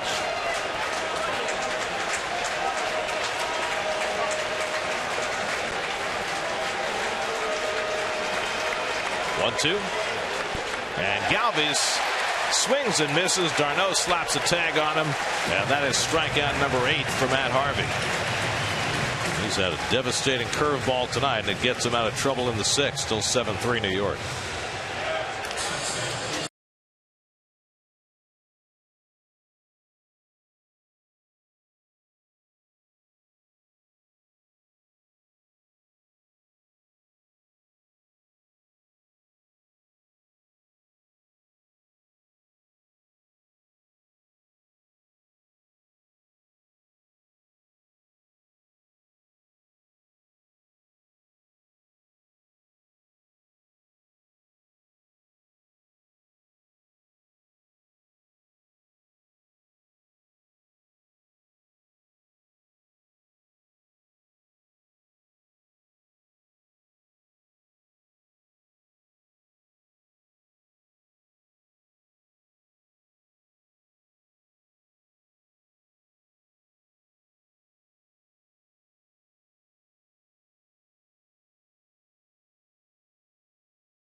See where that ball went? The bomb. Over the bullpen.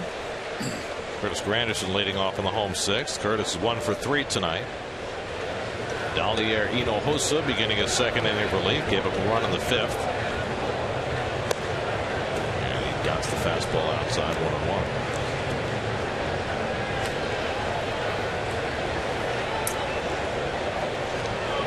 It's hard to believe the number of home runs Scherzer has been allowing lately.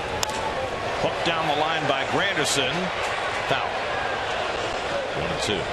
They pitched him a lot deep into games or in the first half of the year. In the second half, it seems like he's run out of a little bit of gas. His August ERA was over 6, and the Nationals had the 10th best ERA in the league in August. One of the reasons they struggled so much.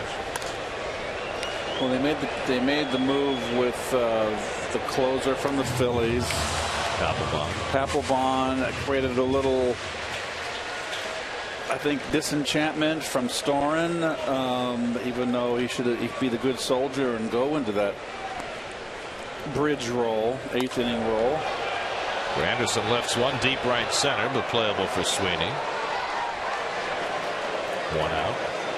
Getting inside look at tomorrow's final preseason matchup as the Jets get ready to take on the Eagles with a constant flow of up-to-the-minute news and opinion on Jets Blog, presented by SNY.TV, your online home of all things New York sports.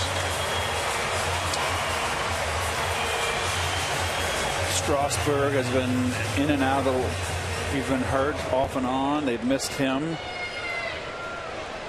They've had their share of injuries, but you know what? The Mets have had their share of injuries too. Cardinals have had their share of injuries. Cespedes is 1 for 3 tonight.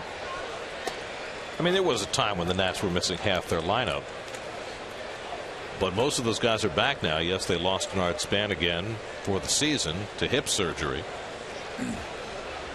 but they've got Zimmerman back. They've got Worth back. They've got Rendon back. Rolled to the right side and threw for a base hit. Well, Cespedes went anti-shift, and he has his second hit of the night. Well, here's Michael Kadire, who has owned the Phillies not just this year, but in recent years. Well, one point had a 21-game hitting streak against the Phillies. And he's even done it with the defense. Hitting well over 400 this year against the Phillies, and got hot in the last series in Philly when the Mets need his bat. He came in the 4th inning when Daniel Murphy left with discomfort in his quad, was the way they characterized it. Michael struck out in his only at bat in the 4th inning. Cespedes at first and 1 out. Mets with 11 hits on the night. And Hinojosa misses outside, a ball and strike. Dalier Hinojosa, 29 years old, signed with the Red Sox, coming out of Cuba, made just 1 appearance for them before the Phillies picked him up. Yeah, the breaking ball fouled off, 1-2.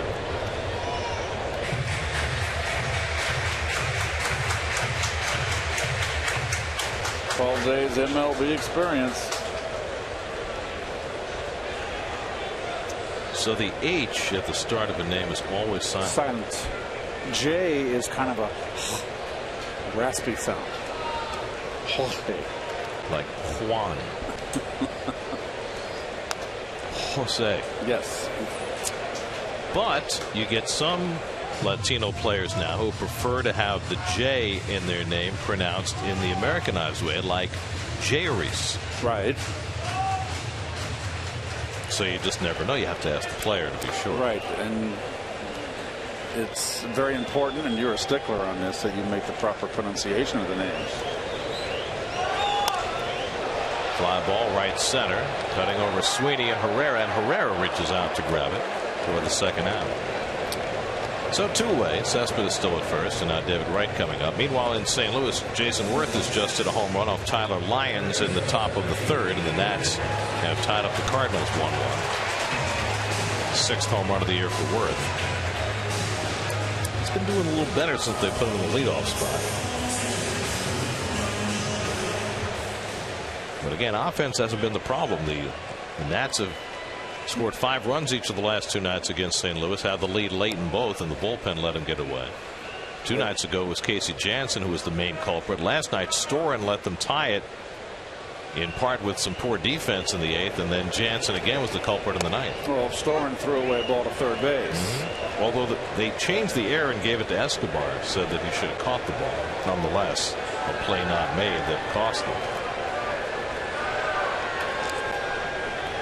Wright is 1 for 2 in a walk. He scored 2 runs tonight. And Hinojosa keeps it away from him. Ball and strike.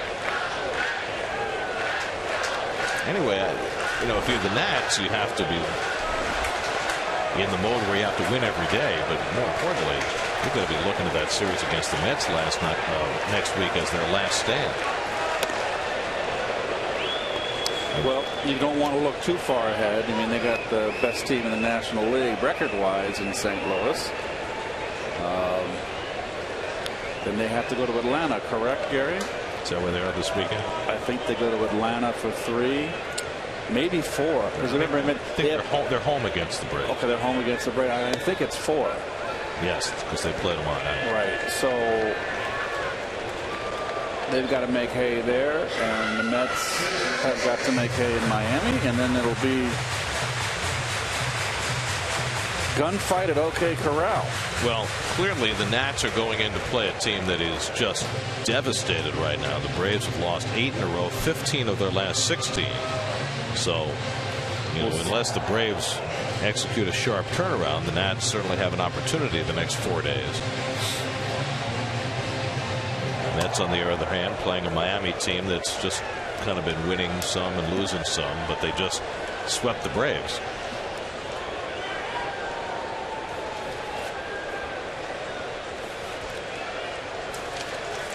Two and two to right. And the breaking ball lined into right field, a base hit. So David's got his second hit of the night. Cespedes trying to go to third. Sweeney's throw, the tag by Blanco, and he got him. Cespedes makes the third out at third base to end the inning.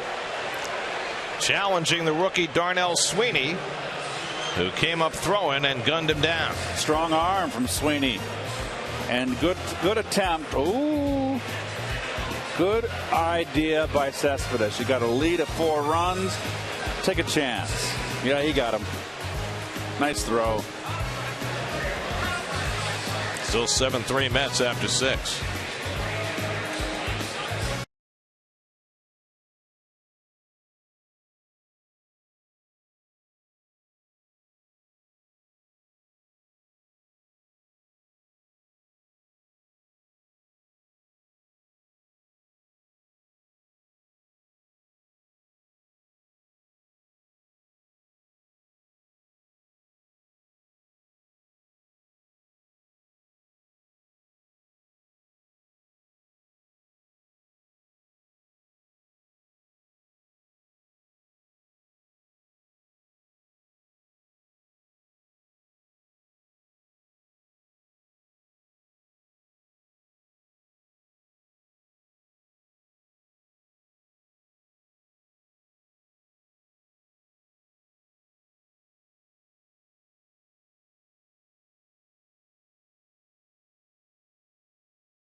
It hasn't been an airtight performance for Matt Harvey, but he's got a 4-run lead as we start the 7th. Darren Ruff to pinch hit, takes a strike. Ruff had the big night last night, drove in 6 runs, most for a Philly this year, with 2 singles and a home run.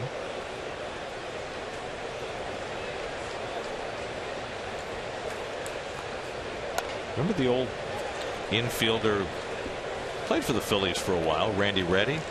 Yes, played with the Padres too, if I remember. And the Brewers. But imagine if they had him on this Phillies team. They'd have Ruff and Reddy.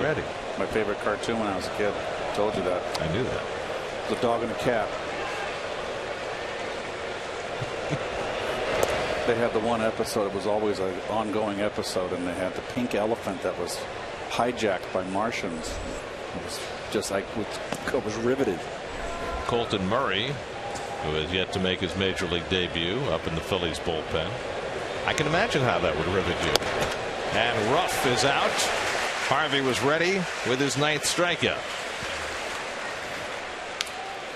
I believe it was the first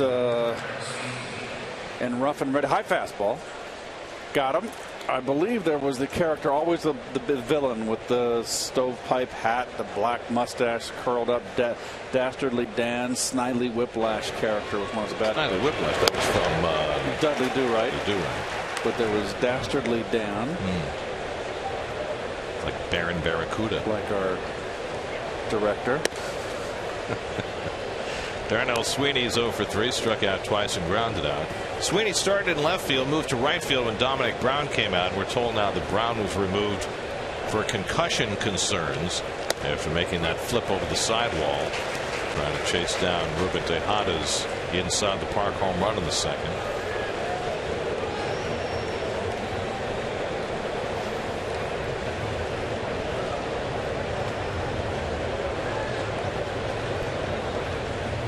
And Sweeney swings through that fastball, 1-2.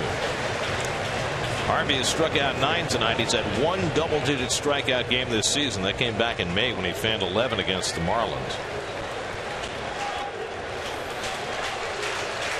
1-2, and the curveball fouled back.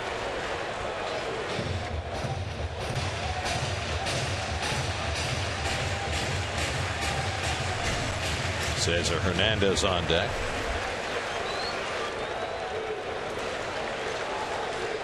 Again the 1-2, and again foul back. SNY Super Slow Motion is brought to you by your Mercedes-Benz Tri-State dealers. Visit them on the web at searchmercedes.com.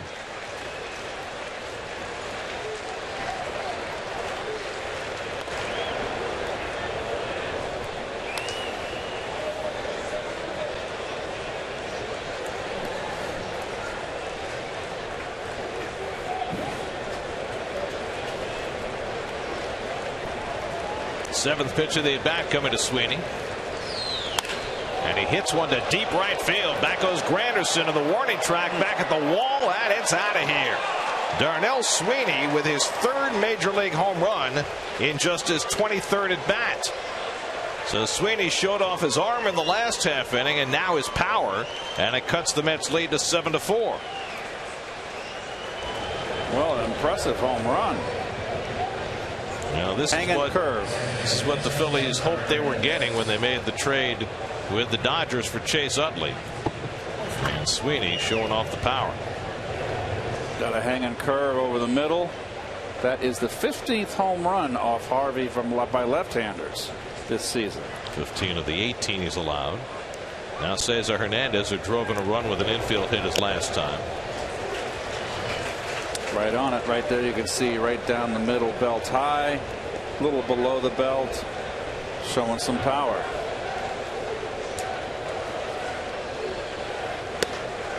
Sweeney, 24 years old, out of the University of Central Florida, just a 13th round pick by the Dodgers back in 2012, and a guy who's just learning how to play the outfield. He's been an infielder most of his career. There's a good slider by Harvey. Watch the right hip. Big rotation of the hips provides the power. Everything in sync.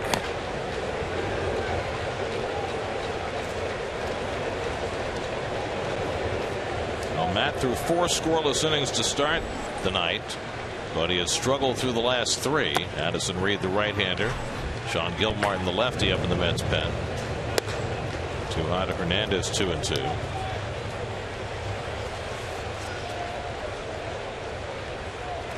Matt threw just 6 innings in his last outing against the Red Sox. Trying to get through the 7th tonight, but it's not coming easily. 2-2 to Hernandez. And he fouls that fastball back. It just seems on his fastball here after the first 3 innings, they've been kind of on his fastball a tad. There you go. A dark night in attendance. 2-2. Missing inside as Darno had to lunge for it, and a full count. And that seeming to get a little upset with himself, and Terry Collins and Dan Warthen may be ready to pull the plug. Had 100 pitches on the night. 3-2 coming, and he walked him. First walk of the night issued by Harvey after giving up the home run to Sweeney, and we'll see how much rope he gets now with a 3-run lead. None. And here comes Terry, and it's like that's going to be it. Got the left-hand batter Herrera coming up, and Sean Gilmartin is going to be asked to come in and get him out. So Harvey will exit after 6 1/3. Started out as a dominant night, turned into anything but, with the Mets hanging on to a 7-4 lead in the 7th.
Sean Gilmartin, after a very successful night last night, comes right back out.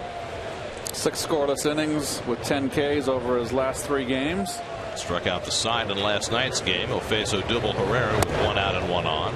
And he misses outside for ball 1. So you got the 2 left-hand hitters, Herrera and Howard, for Gilmartin to try to get out. The Mets have had Gilmartin all year as a Rule 5 draft pick, as you look at Matt Harvey in the dugout.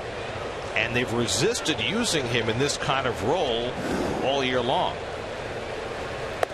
Got 2 left-hand hitters, and this is the man he's got to get out right here. You don't want Ryan Howard to come up with 1 swing to tie the ball game. Howard really struggling this year, only 13 for 94 against left-handers. Gilmartin's done well getting lefties out. They're hitting just .214 against him. And right-handers, for that matter. Right. He's been good. I guess what I'm saying is that they've looked for somebody else to be the lefty specialist, whether it was Jerry Blevins early before he got hurt, Alex Torres, who wasn't suited to that role. They brought in Eric O'Flaherty. And now finally, after using all those other options, Terry Collins is giving Gilmartin a chance in this game to be that lefty specialist. And Herrera takes a breaking ball for a strike, and it's 2-2. Good curve right here. Big sweeping curveball. Boom. Good spot.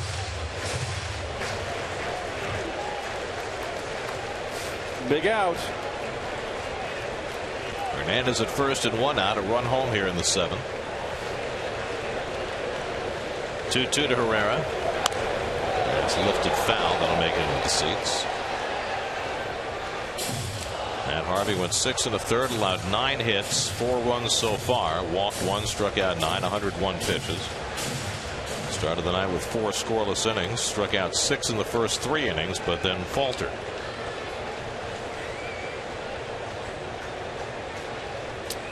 Kind of a helpless position there. You just gonna have to rely on your teammate to get you out of this. Hernandez can steal a base, 19 on the year.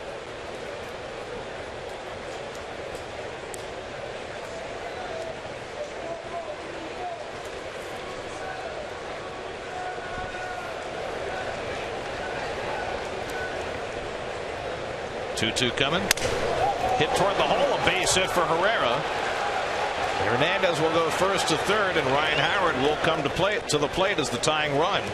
So one Rule 5 draft pick outduels another as Herrera gets the base hit against Gilmartin.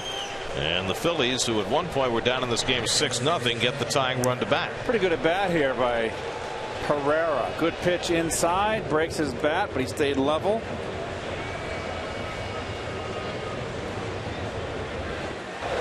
And good speed in front. Hernandez.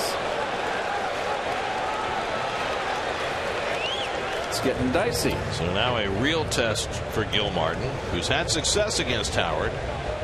Howard is 0 for 3 against Gilmartin. He's 0 for 3 tonight. Tying run at the plate in a 7-4 game. Hernandez at third, Herrera at first. And Hernandez is coming way down the line at third with David Wright playing off the line.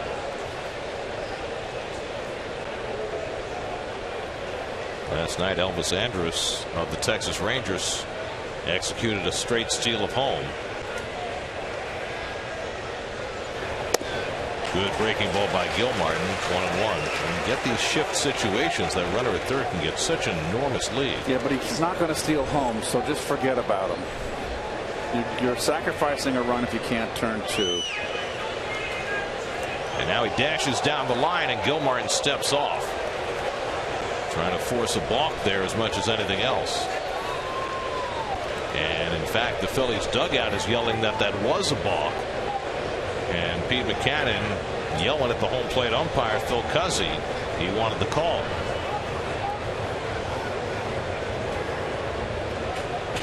No, he stepped back. Ground ball could be 2. Nice. No tag, and they get the out at first, and the run comes in. Now they call for running out of the baseline. Yeah. It's a double play. Of course. Herrera called for running out of the baseline to avoid the tag, and the Mets get credit for the double play, and that keeps the run off the board. Absolutely. Watch him go way on the grass. Nice play by Ruben. That's clearly out of the baseline. Cannot do that. Nice play, Tejada. The young second base umpire, Will Little, right on top of it, pointing at Herrera and making the call. It's a 6-6-3 double play that ends the inning. 7-4 New York.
Villanova, presented by Pratt & Whitney. Coverage begins Thursday at 7, only on SNY.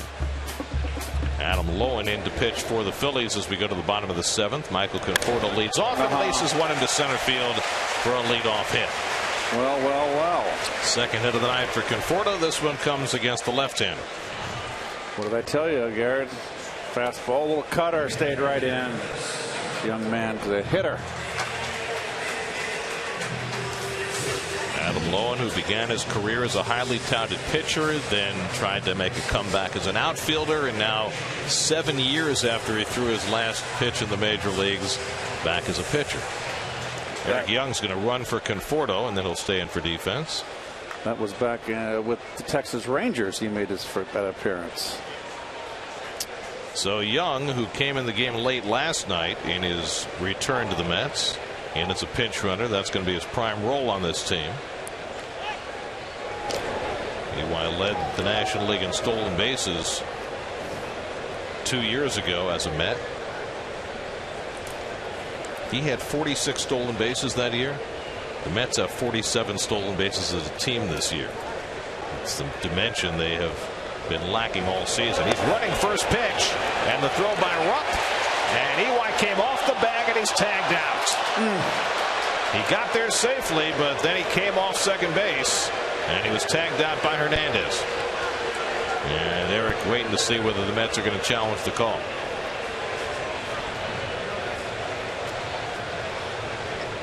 Strong throw from Rupp.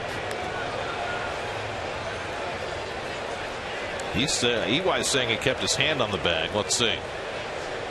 Oh, he's out. No, he's out.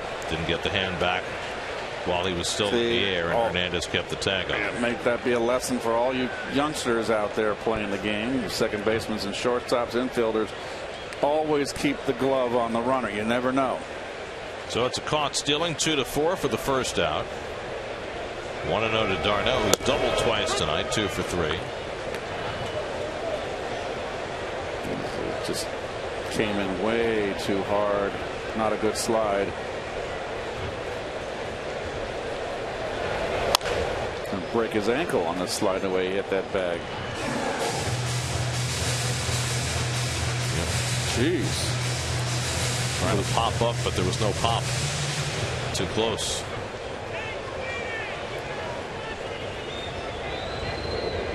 By the way, you notice Blanco's playing a little closer to the third baseline this time against Darno. After Travis has hit it past him twice. Lines this one to center field, falling fast, and that's in for a base hit. Third hit of the night for Travis d'Arnaud.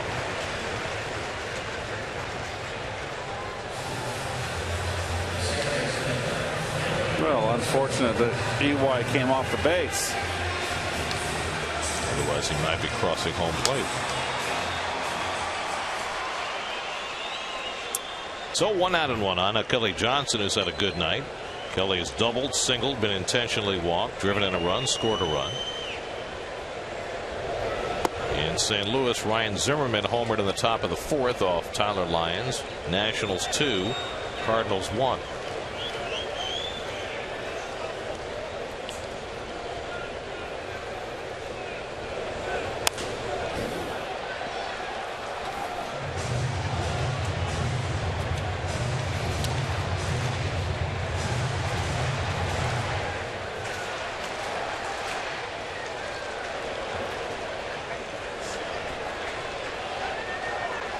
That's now 14 hits on the night. And Lowen throws the fastball by Johnson, 1-2. Part of that, Adam Lowen's long and winding road. He was in the Mets organization for a while as an outfielder. It was back in 2011. Grounded. Hernandez with the pivot gets the out at second. The relay not nearly in time. So they get the second out. 4-6 to retire d'Arnaud, and Johnson aboard. And that'll bring up Ruben Tejada. Tyler Clippard getting ready for the 7th inning. Clippard's the most rested pitcher in that Mets bullpen right now. 8th inning. Did I say 7th? Yep. It's just, I know you're probably thinking of Mickey Mantle. I know. Sometimes I just live in the past. You know, that's a habit of ours in this booth.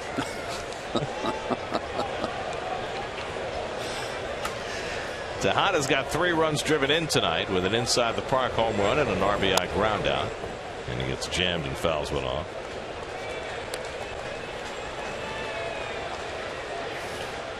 Juan Uribe has come out on deck. He'll pinch hit if Tejada keeps the inning going. Phillies 4 runs, 10 hits. The Mets 7 runs and 14 hits. Mets had a 6-0 lead in this game before the Phillies started mounting their comeback.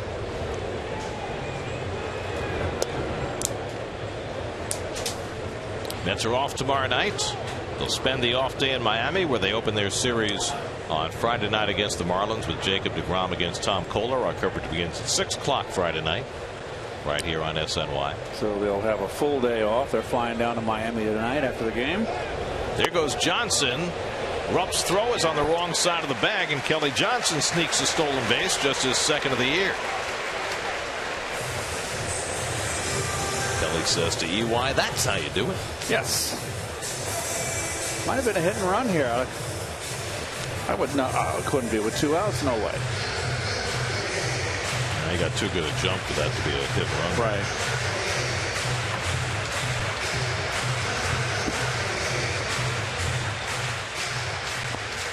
So 2 out. Johnson at second. A 1-2 count to Tejada.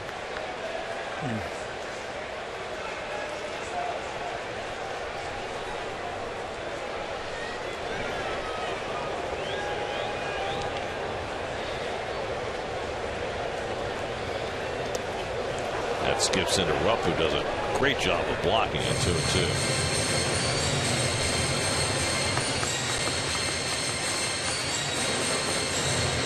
I'll say nice block. Oh, we got, for his effort, got his neck wrenched off the thigh of Tejada.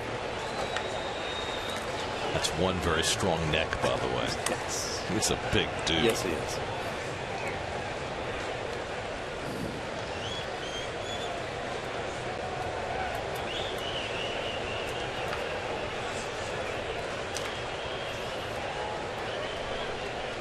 2-2 from Lowen, and Tejada punches one foul. So this is the Mets' 133rd game. In their first 120 games, they had 9 games where they had 13 or more hits. 9 out of 120. Their last 13 games, they've had 6 games where they've had 13 or more hits. They've had some big offensive nights. Of course, that last road trip, to especially the stops in Colorado and Philadelphia, they put up king-size numbers. 2-2, and Tejada keeps the at-bat alive.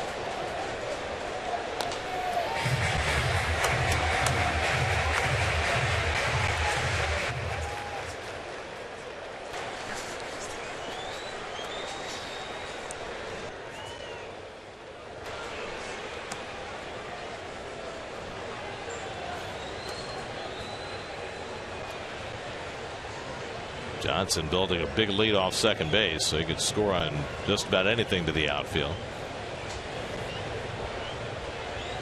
7th pitch of the at bat coming to Tejada.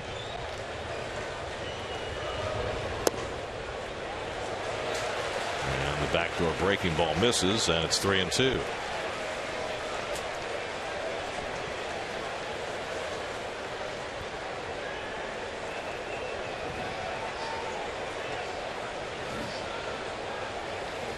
Adam Lowen, now 31 years old. He was the 4th overall pick by the Orioles back in the 2002 draft, coming out of high school.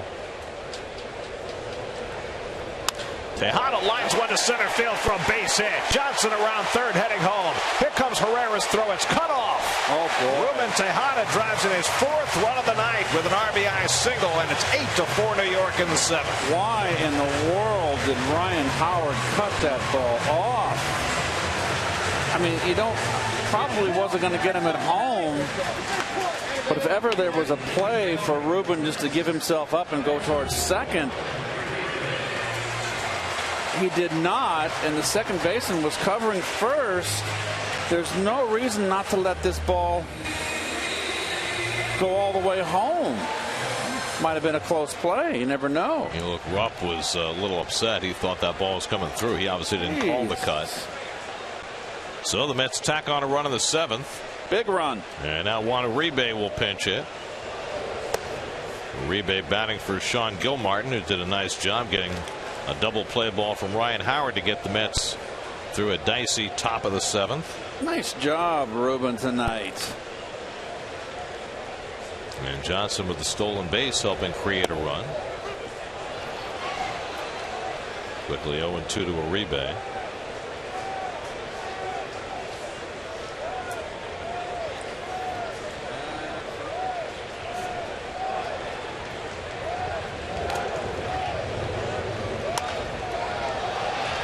Foul. Rupp comes back for a look, and it's 0-2. Well, Ruben Tejada with a 4 RBI night tonight. It's funny how things work out, right? Wilmer Flores had to go home to Venezuela because his grandpa's ill. If Flores isn't away, maybe Tejada's not on the lineup. He gets a gift from Dominic Brown, 2-run inside the park home run. The 4 RBIs for Ruben, 1 shy of his career high. And the Mets again have a 4-run lead. And Uribe takes it high, 1-2. Uribe got 1 at bat last night and was robbed of a base hit by Freddie Galvis.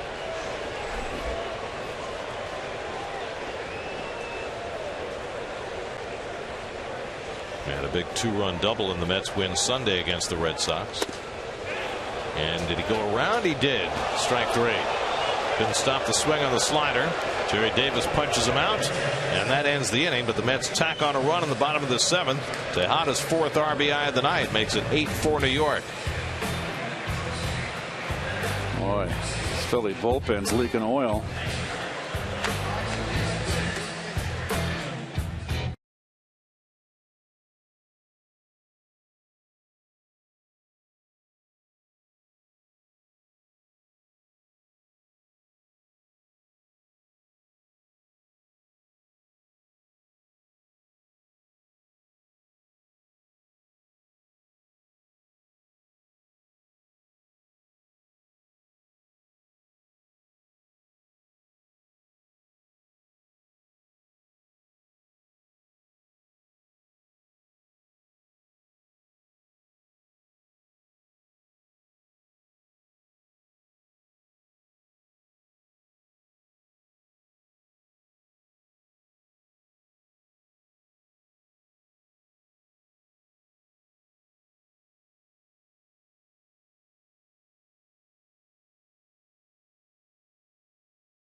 While Nagaris comes in to play center, and Tyler Clippard, after a couple of days off, will pitch the 8th inning. Well, Tyler has been everything the Mets have envisioned as the bridge to Jeurys Familia.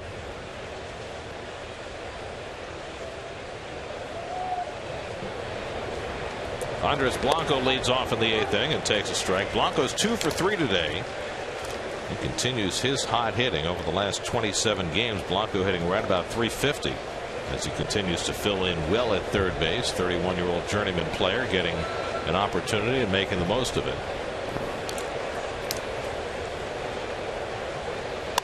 And he lines that one to short, and Tejada picks it off for the first out.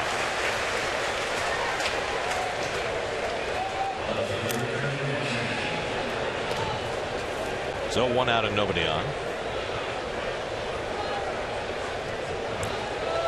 Now Cody Ashe gets his 3rd at bat. Ashe came into the game when Dominic Brown left because of concussion concerns after flipping over the sidewall.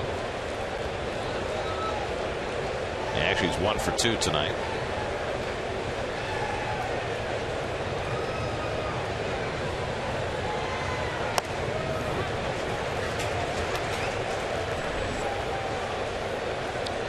Nice job by Gilmartin last inning. Even though he gave up the base hit, induced Howard to hit into a double play to end that Philly threat.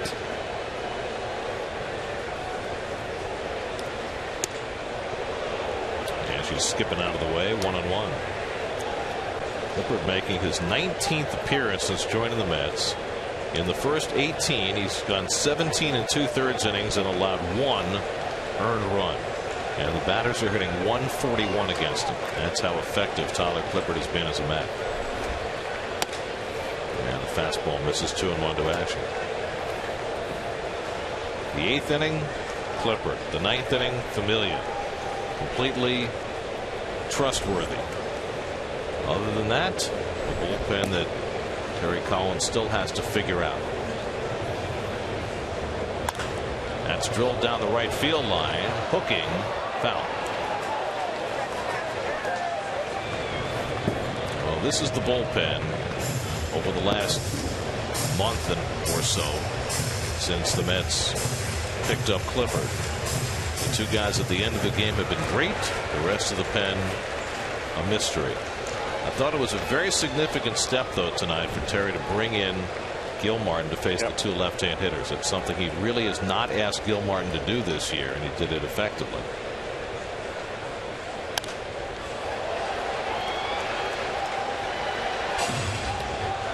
Well, our Toyota tweet of the game, we'd like you to tweet us your thoughts on how the Mets can improve their bullpen.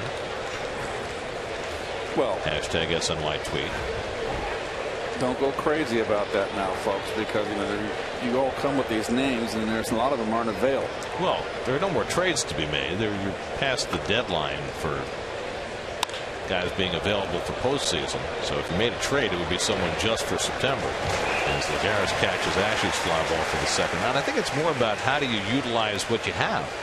You know, do you let Eric Goodell take a more prominent role now that he's back from the disabled list? He was very effective with the Mets earlier this year. Do you give Gilmartin a bigger role as he had tonight?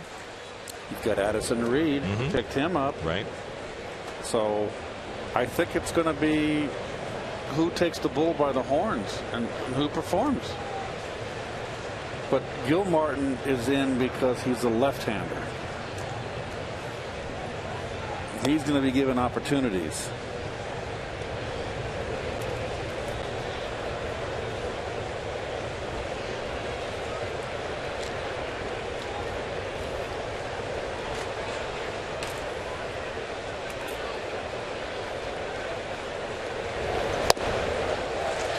Rupp swings through the fastball, 1-1. Oh boy. Billy Idol.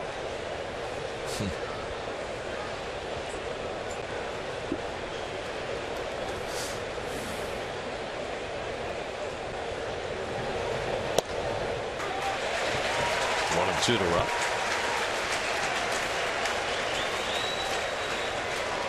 Matt Harvey went 6 in the third, allowed 4 runs, 9 hits. Gil Martin got 2 big outs in the 7th.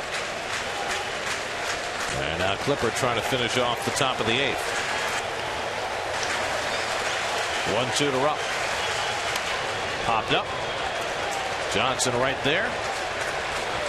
Side retired. Clippard pitches a 1-2-3 8th inning. Rubber game of the series. Mets up 8-4 in the 8th.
Level with video walls from Prism. Learn how at prism.com.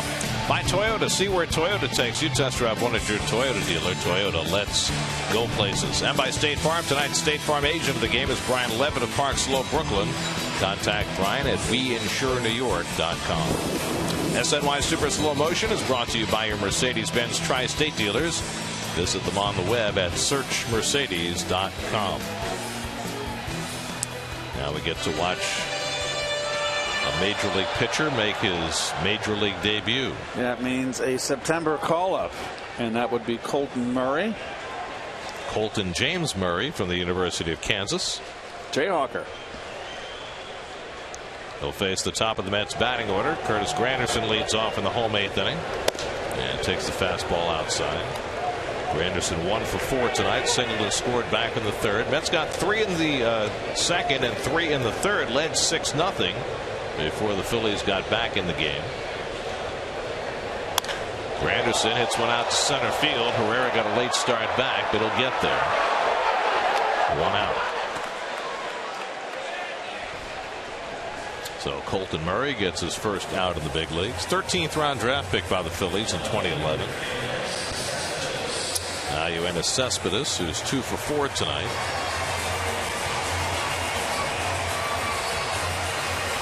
Well, despite it being a non-save situation, Jerry's Familia is getting ready. Mets have an off day tomorrow. So, Terry, I'm just figuring, why the heck not? Familia had the night off last night, allowed the night off tomorrow.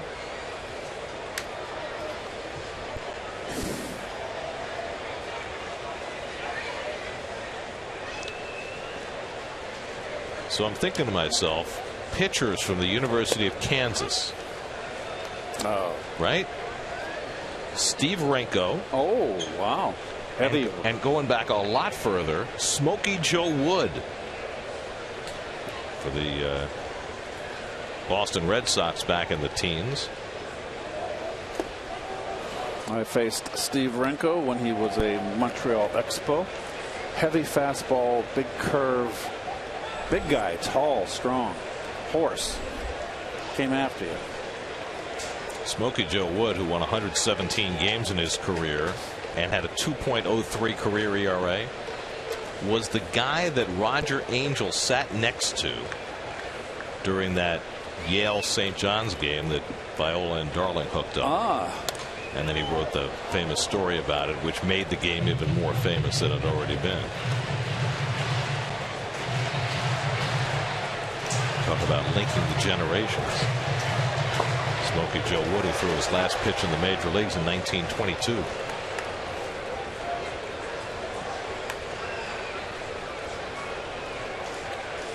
Colton Murray trying to follow in his footsteps, ancient footsteps, and he misses with a curveball down. 1-2 to Cespedes.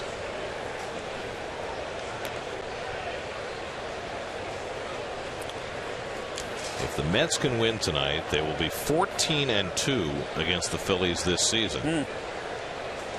And they have one more series left to play in Philadelphia on their last road trip of the season.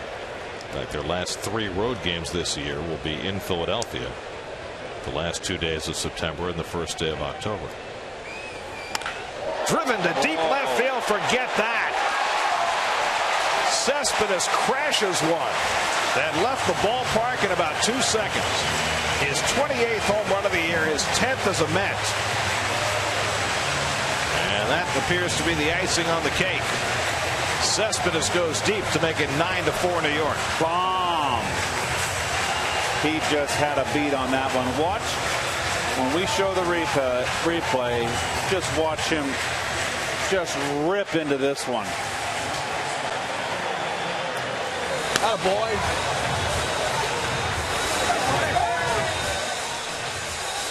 Slow-mo. Downstairs. There was never a doubt. Even the crack of the bat was a dead giveaway, Gary. He hits the ball real hard. In real time. Boom.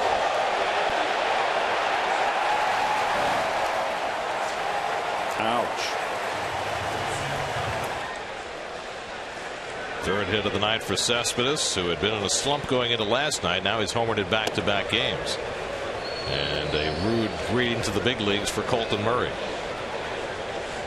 I think he'll remember that back crack sound from his big league debut, Mr. Murray will, for a long time. Can only wonder what the exit velocity was.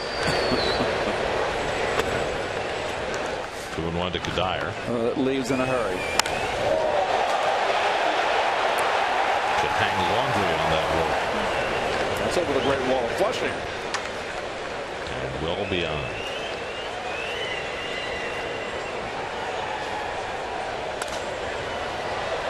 And fouls it off. Well, that's ample opportunity for us to check out the Mets box score, brought to you by Sleepy's. 3 hits for Cespedes tonight, including a home run. 4 RBIs for Tejada, including an inside the park home run. 2 more hits for Conforto, including a home run. 3 hits for d'Arnaud, including 2 doubles. You get the idea. Another big offensive night for the Mets. 9 runs and 16 hits. And Kadire chases one out of the strike zone, and Colton Murray has his first big league strikeout. Well, 3 hit nights from Cespedes. And d'Arnaud, a 3 hit night. A 4 RBI night for Tejada. So 2 out and nobody on. Now David Wright, who has 2 hits and a walk tonight. He scored 2 runs. In Toronto tonight, the Blue Jays beat the Indians 5-1. R.A. Dickey was 3-10 at the All-Star break. He's now 10-10. 7 straight wins for R.A. Wow. Down the stretch run. Of course, he's, like every other Toronto pitcher, he's had plenty of offensive support, but he pitched very well tonight.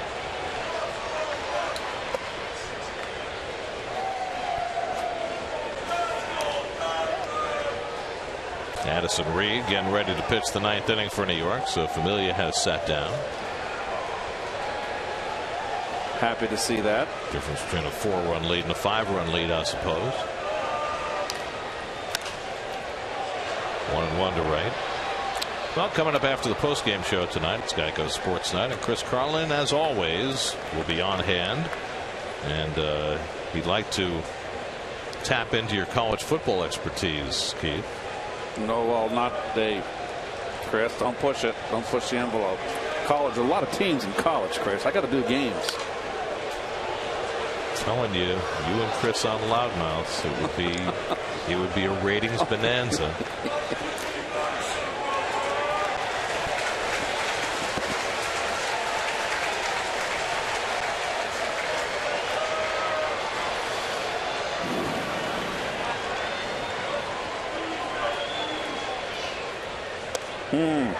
Breaking ball by Murray, strikes out right. So after giving up the home run to Cespedes, Murray notches a couple of strikeouts. Mets up 9-4.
Thought about the Mets bullpen, how the Mets can improve it. Your Toyota tweets of the game. Reed 7th, Clipper at 8th, Familia 9th. That seems like the game plan going forward. Sean Gilmartin touted as the 7th inning guy after his success tonight. 9 innings. That's the perfect solution, right? Addison Reed will pitch the 9th. Freddie Galvis leads off, pops the first pitch up. Cespedes moves in. He's there. 1 pitch and 1 out for Reed in the top of the 9th. Second appearance as a Met for Addison Reed, a 1-2-3 inning last night. 1-2-3 inning, gave up some hard outs, but nonetheless a clean inning for him, and he's getting a big look here, looking for that big piece in the end of that bullpen. Aaron Altair will pinch hit. He started the first 2 games of the series, went 1 for 8. Rookie outfielder takes the pitch high for ball 1.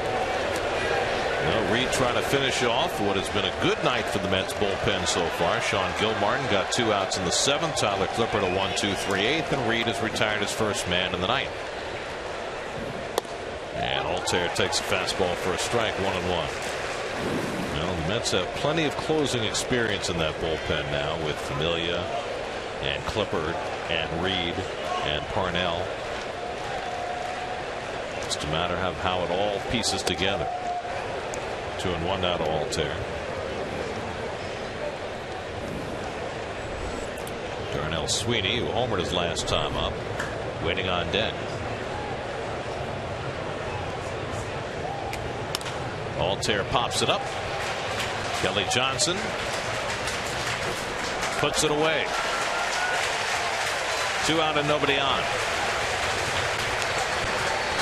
So Reed has faced 5 batters as a Met, retired them all. 1 more to get here with Darnell Sweeney coming up. Sweeney hit a long home run to right center in the 7th against Matt Harvey. Matt went 6 in the 3rd, allowed 4 runs, 9 hits. We've talked about all the games that Matt has pitched where he's given up no runs or 1 run and hasn't gotten a win. It's one of those nights where his mates, both his offense and his bullpen, have supported him well. And Sweeney takes a strike. They're in the bottom of the 5th in St. Louis. Nationals 2, Cardinals 1.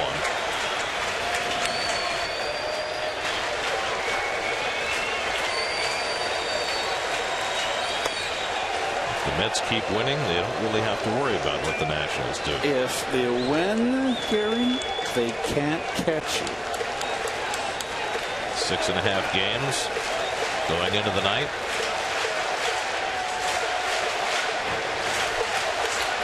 Pulled foul, and the Phillies are down to their final strike.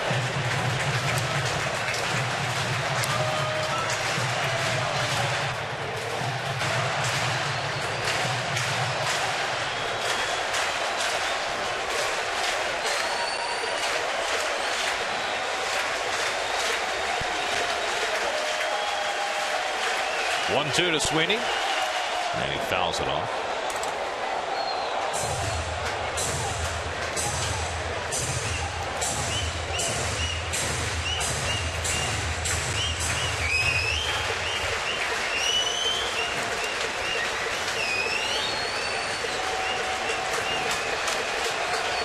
One-two, up and in.